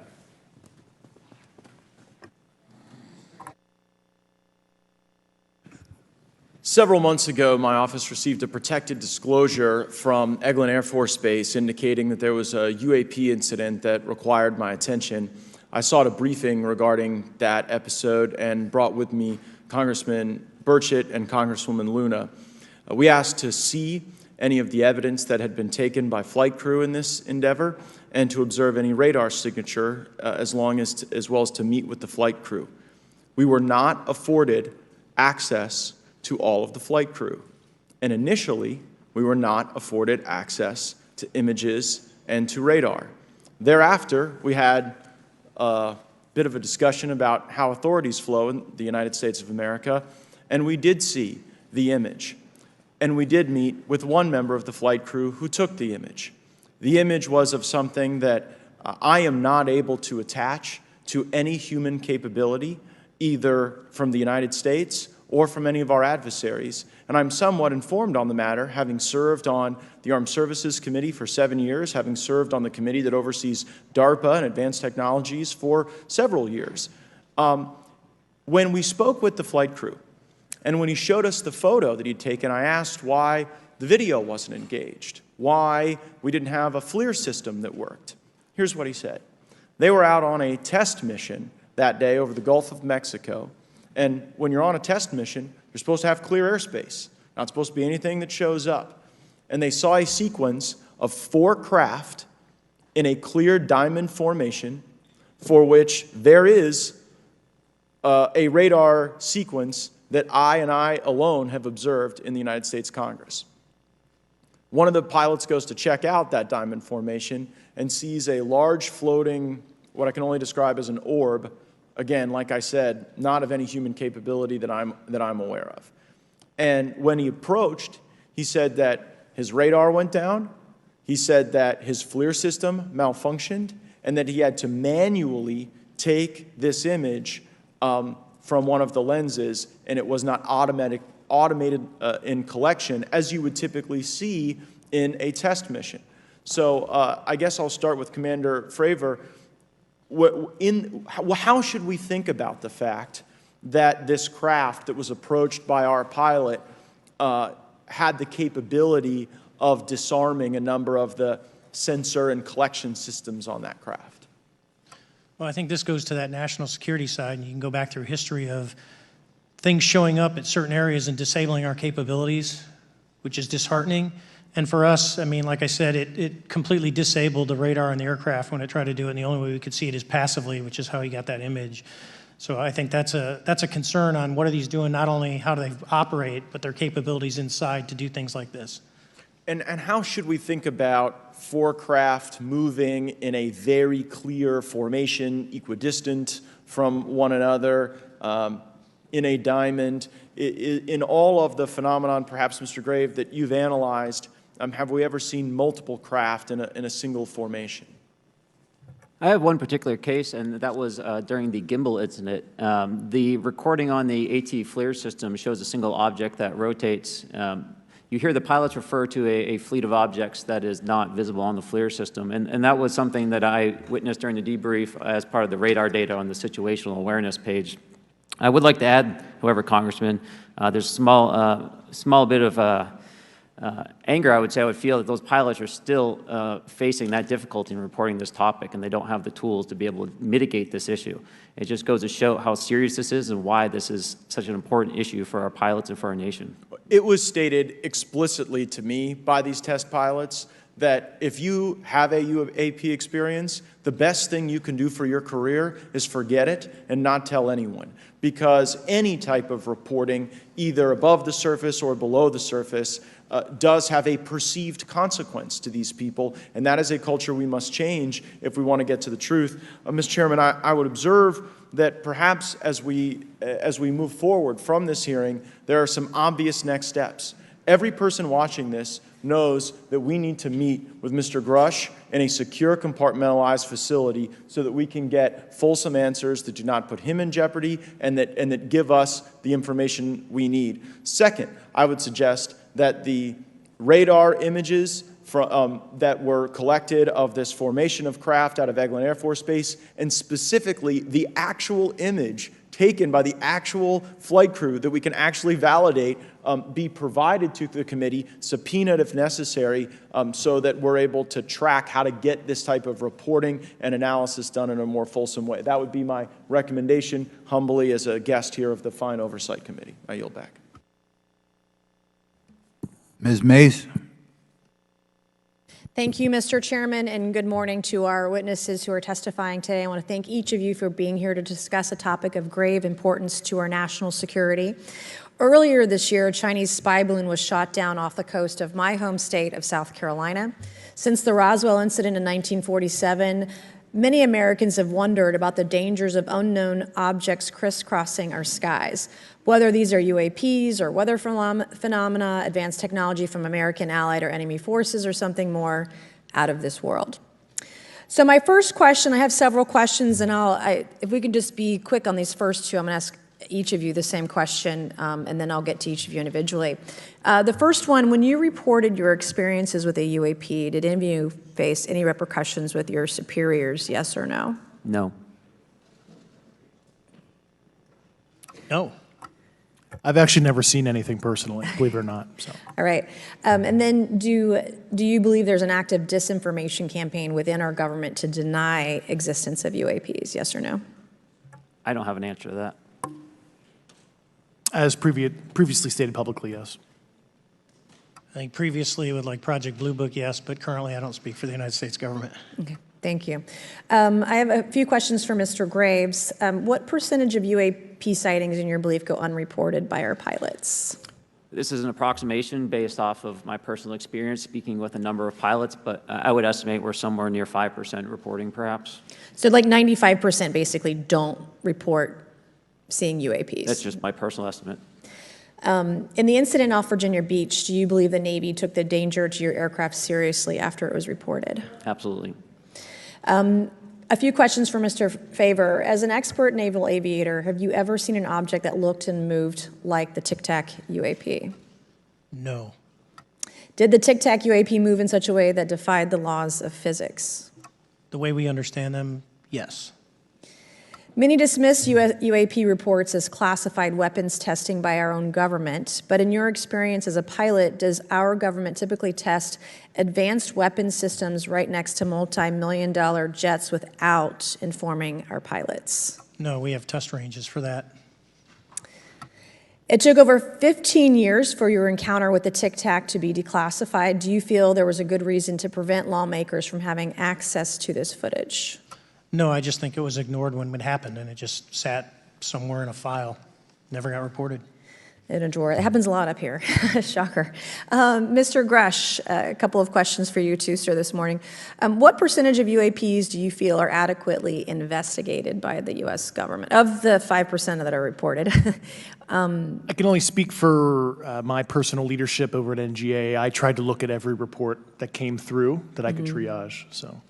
Do you believe that officials at the highest levels of our national security apparatus have unlawfully withheld information from Congress and subverted our oversight authority?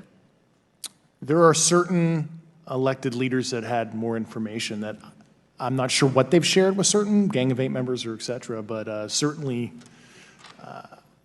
I would not be surprised. Okay.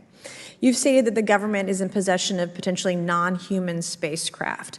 Based on your experience and extensive conversations with experts, do you believe our government has made contact with intelligent extraterrestrials? Something I can't discuss in public setting.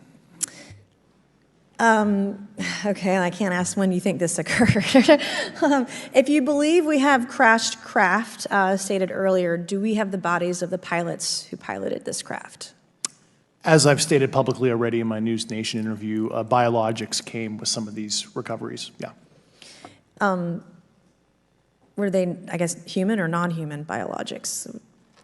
Non-human, and that was the assessment of people with direct knowledge on the program I talked to that are currently still on the program. And was this documentary evidence, this video, photos, eyewitness? Like, how would that be determined? The specific documentation I would have to talk to you in a skiff about. Gotcha. Yeah. Okay.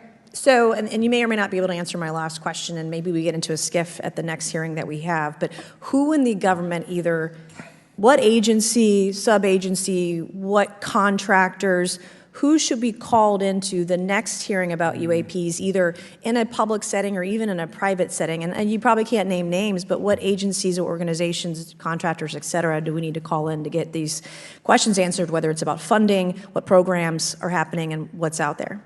I can give you a specific cooperative and hostile witness list of specific individuals that were in those. And how soon can we get that list? I'm happy to provide that to you after the hearing. Super. Thank you. And I yield back.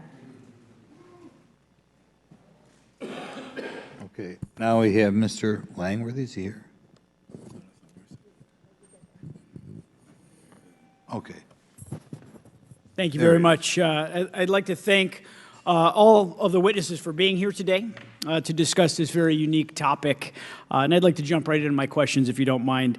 Commander Fravor, can you briefly describe your background?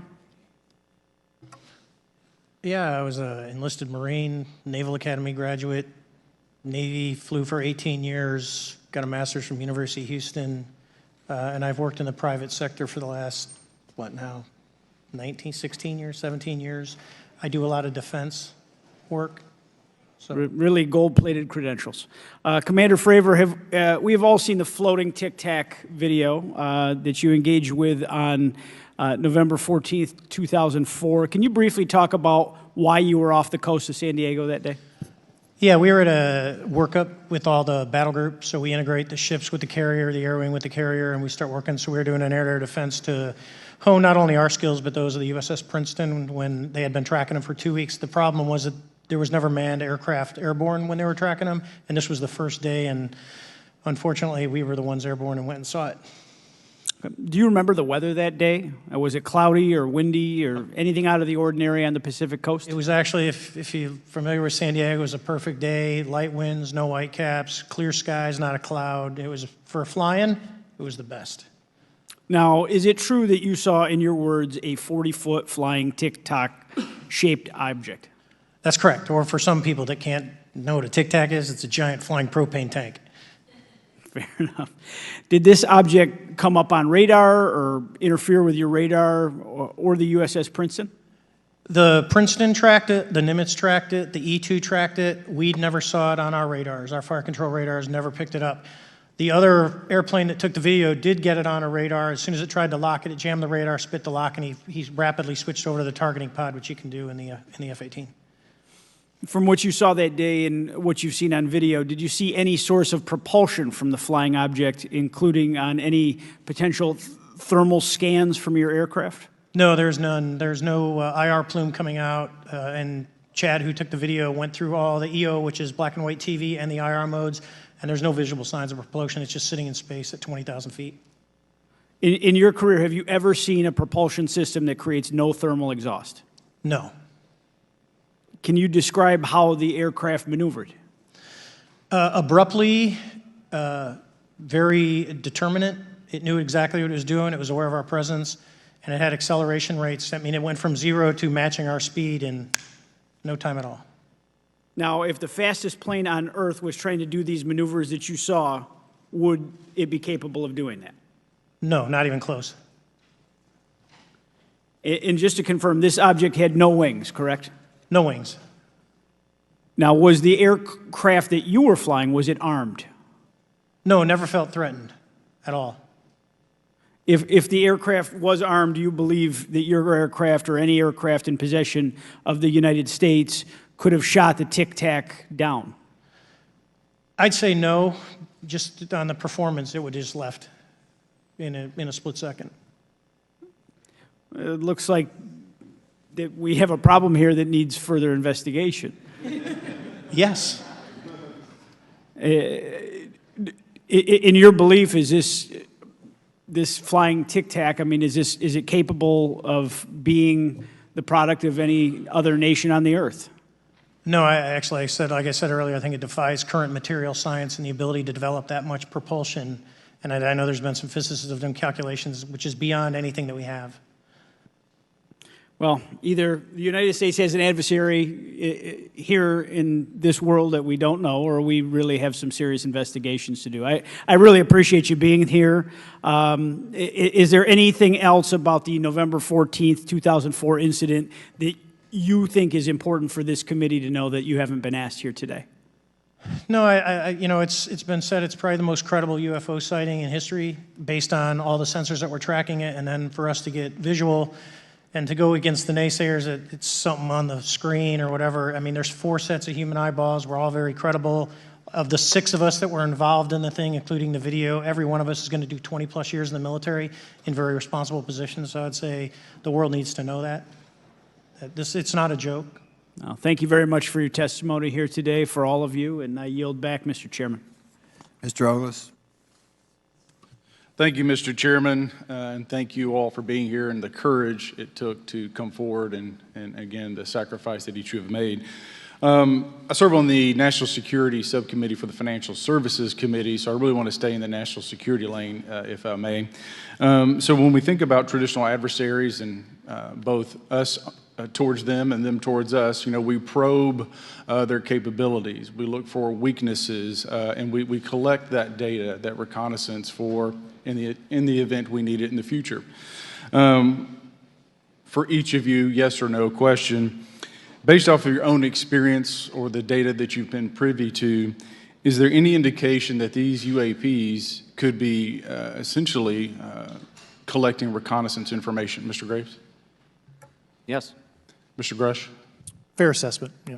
Mr. Fravor? Very possible. Again, in the national security vein, is it possible that these UAPs would be probing our capabilities? Yes or no, Mr. Graves? Yes. Grush? Yes. Fravor? Definitely. Is it possible that these UAPs are testing for vulnerabilities in our current systems? Yes. Yes. Possible. Do you feel, based off of your experience and the information that you've been privy to, that these UAPs provide an existential threat to the national security of the United States? Mr. Graves? Potentially. Yes, sir, potentially. Same answer, potentially. Yeah, I'd say Fravor. definitely, potentially.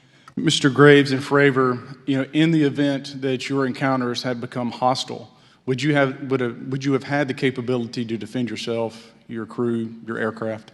Absolutely not. Sir? No. Is, based off of the information that you've been privy to, is there any indication that these UAPs are interested in our nuclear technology and capabilities? Yes. By external observation, sure, that could be a fair assessment, yeah. Yes. Is there any indication that the Department of Energy is involved in UAP data collection and housing? I don't have an answer. I can't confirm or deny that in a public setting. And could you do it in a secure setting? Yes. Mr. Fravor? No, I don't know. Mr. Chairman, I think I'm the last member to go, but there clearly is a threat to the national security of the United States of America. As members of Congress, we have a responsibility to maintain oversight and be aware of these activities so that, if appropriate, we take action. I would encourage the chairman to demand that we have any and all, but in particular Mr. Grush, talk to us in a skiff. And if that access is denied, I will personally volunteer to initiate the Holman Rule against any personnel or any program or any agency that denies access to Congress. Mr. Chairman, with that, I will yield the remainder of my time to my fellow colleague from Tennessee, Mr. Burchett. Thank you, Mr. Chairman. Thank you, Mr. Ogles, for the great questions, brother.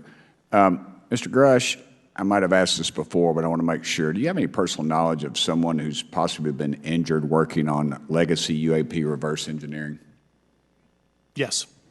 Okay. How were they injured? Was it is it something like a radioactive type situation or something we didn't understand? I've heard people talk about Havana syndrome type incidences. What was your recollection of that? I can't get into specifics, but you can imagine assessing an unknown unknown. There's a lot of potentialities you can't fully prepare for. How do you think we ought to handle UAP whistleblower complaints like yours in the future? Yeah, there was some issue with mine. So, PPD-19 process, it goes to the Intel committees, either through PPD-19 or ICD-120. There's not a good way for the Intelligence Community Inspector General to provide that to other committees. And I asked my information to be sent to the House and Senate Armed Services Committee because there are Title X equities at play, but there was no smooth process to do so. Yeah. That's a trash can. Are you aware of any individuals that are participating in reverse engineering programs for non-terrestrial craft? Personally, yes. Do you know any that would be willing to testify if there were protections for them? Certainly closed door and assurances that breaking their NDA, they're not going to get administratively punished for so. Yeah. I yield, Mr. Chairman.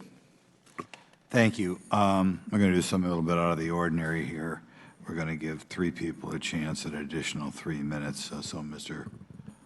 Burchett, do you want to keep going? Why don't you come back to me, Mr. Chairman? Ms. Luna, if she's is she on that list? Sure. Chairman, I'd like to submit for the record an article by News Nation, and it follows Mr. Grush's full interview for the record. Without objection. Thank you. Mr. Grush, why is it that you refer to the phenomenon as non-human intelligence? Why deviate from the basis of extraterrestrial life? I think the phenomenon is very complex, and I like to leave an open mind analytically to specific origin. When you say specific origin, are you referring, can you elaborate on that for those that might not? If it's a traditional extraterrestrial origin or something else that we don't quite understand from either a biological or astrophysics perspective, I just like to keep an open mind on what it could be, Okay, and referring to your News Nation interview, you had referenced specific treaties between governments. Article 3 of the Nuclear Arms Treaty with Russia identifies UAPs. It specifically mentions them. To your knowledge, are there safety measures in place with foreign governments or other superpowers to avoid an escalatory situation in the event that a UAP malevolent event occurs? Yeah, you're referring to actual a public treaty in the UN Register. It's funny you mentioned that. Yeah, the Agreement on Measures to Reduce the Risk of Outbreak of Nuclear War signed in 1971. Unclassified treaty, publicly available. And if you cite the George Washington University National Security Archives, you will find the declassified in 2013 specific provisions in the specific red line flash message traffic with the specific codes pursuant to Article 3 and Article, also Situation 2, which is in the previously classified NSA archive. What I would recommend, and I tried to get access, but I got a wall of silence at the White House, was those specific incidents when those message traffic was used. I think some scholarship on that would open the door to a further investigation using those publicly available information. Thank you. And then my last question with 51 seconds remaining. You mentioned white-collar crimes potentially being taking place in regards to a cover-up. Can you please elaborate? I have concerns based on the interviews I conducted under my official duties of potential violations of the Federal Acquisition Regulations, the FAR. Thank you very much, Chairman. I yield the remainder of my time. Okay, we'll go to Mr. Raskin for 3 minutes. Thanks, Mr. Chair, and I thank the witnesses for their endurance and service today. Mr. Fravor, you've described your episode in detail now, and you call it the most credible UFO sighting in history. But I wonder, was this the first time that you encountered a UFO or a UAP in 2004? Yes.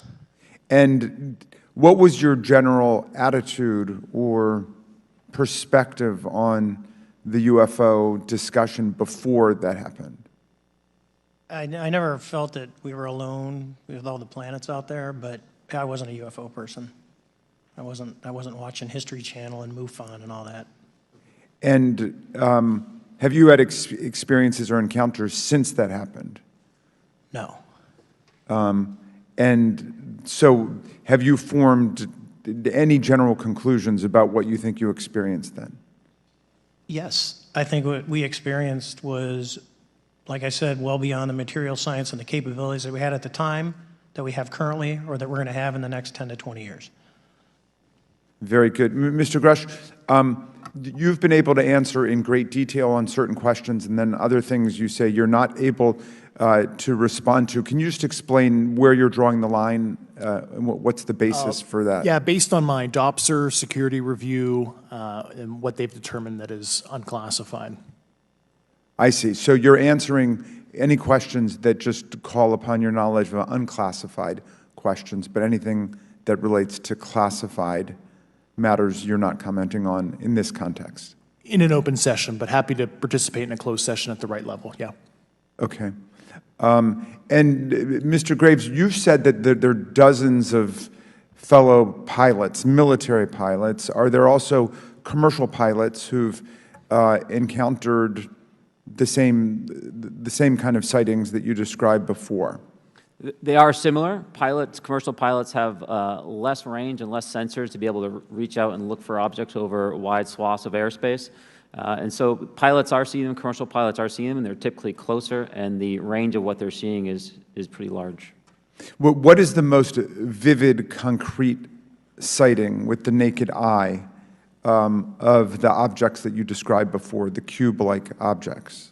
Certainly. I think the most vivid sighting of that would have been near midair that we had at the entrance to our working area. One of these objects was completely stationary at the exact entrance to our working areas, not only geographically but also at altitude. So it was right where all the jets are going, essentially, on the eastern seaboard. The two aircraft flew within about 50 feet of the object, and that was a very close visual sighting. And you were in one of the aircraft? I was not. I was there when the pilot landed. He canceled the mission after, and I was there. He was in the ready room with all his gear on, with his mouth open, and I asked him what the problem was, and he said he almost hit one of those darn things. He said he was 50 feet away from it? Yes, sir. And his description of the object was consistent with the description you gave us before? A dark gray or a black cube inside of a clear sphere. Inside of a clear sphere? Yes. And with no self-evident propulsion system? No wings, no IR energy coming off of the vehicle, nothing tethering it to the ground. And that was primarily what we were experiencing out there. I'm over time. Thank you very much for your service, and I yield back to Mr. Chairman. Very good. Mr. Burchett.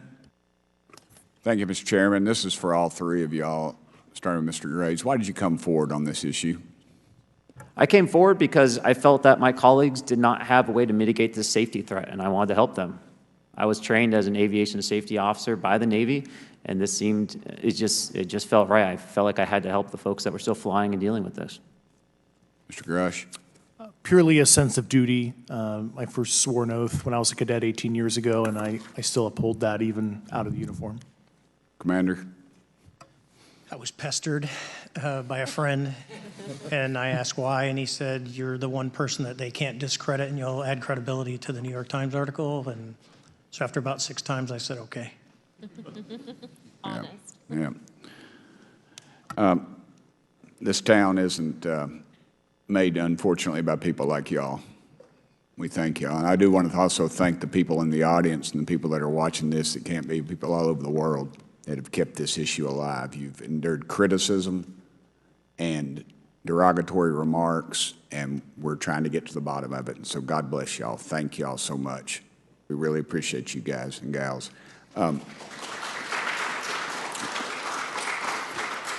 That's why we need term limits. Y'all keep clapping, us politicians just keep talking. So let me ask y'all, how can the public contribute to UAP reporting, and what avenues you think are available to the public to report these sightings?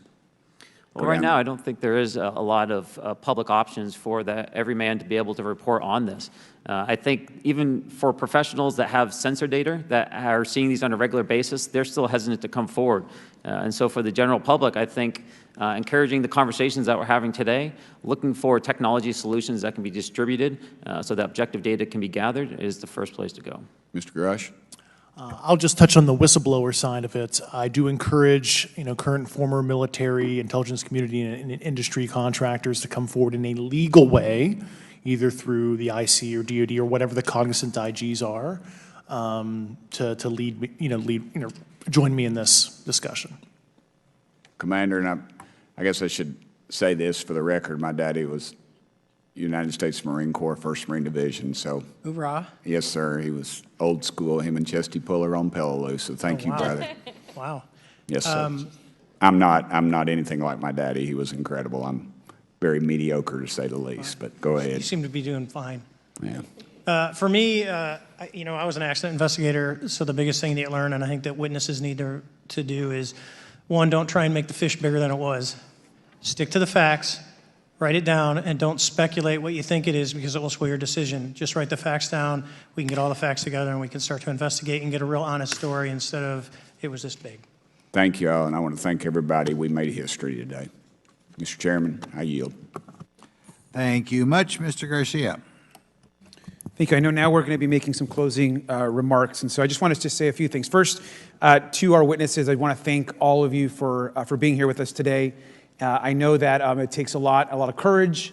You're telling really important information to this committee, and I just want to thank you also for all three of you, your service to our country. I also want to just note that today's hearing was both important but also serious, and I want to thank our subcommittee chairman, Mr. Grothman, I think for running a very fair and substantive hearing.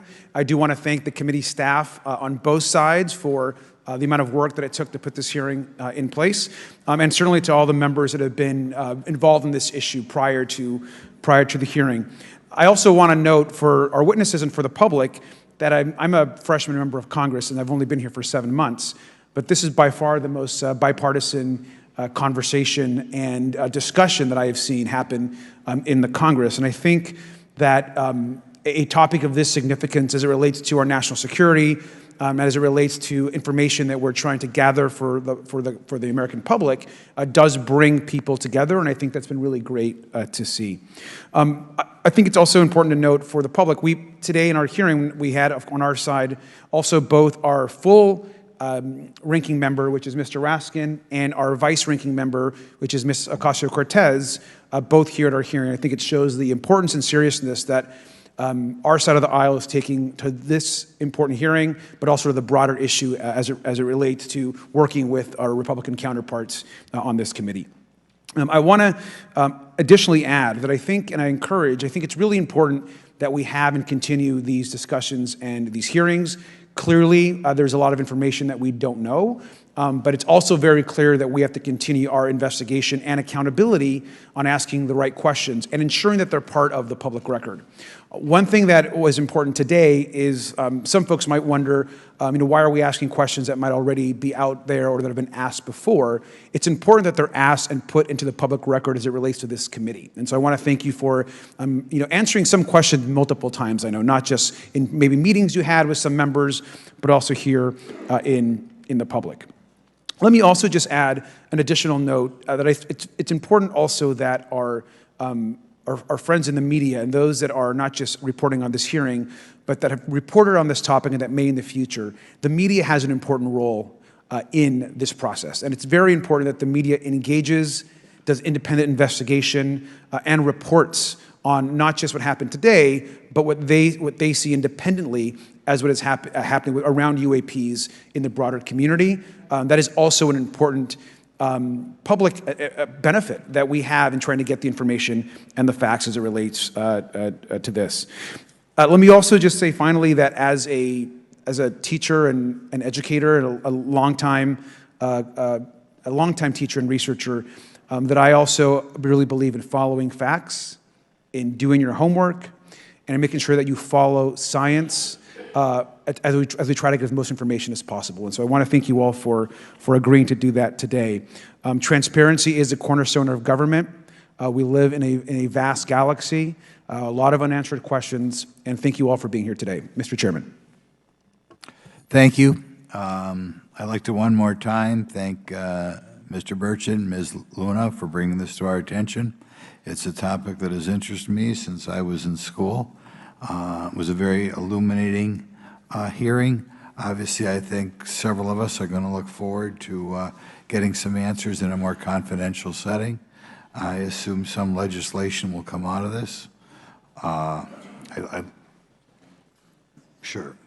I apologize, Mr. Chairman. I need to compliment the folks in my office that did a lot of the work on this.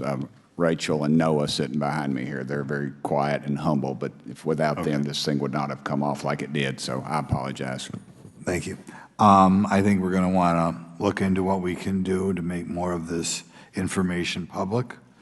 I think there's certainly a time period after which it should always be made public, and people have been concerned about these issues, like I said, since I was in high school.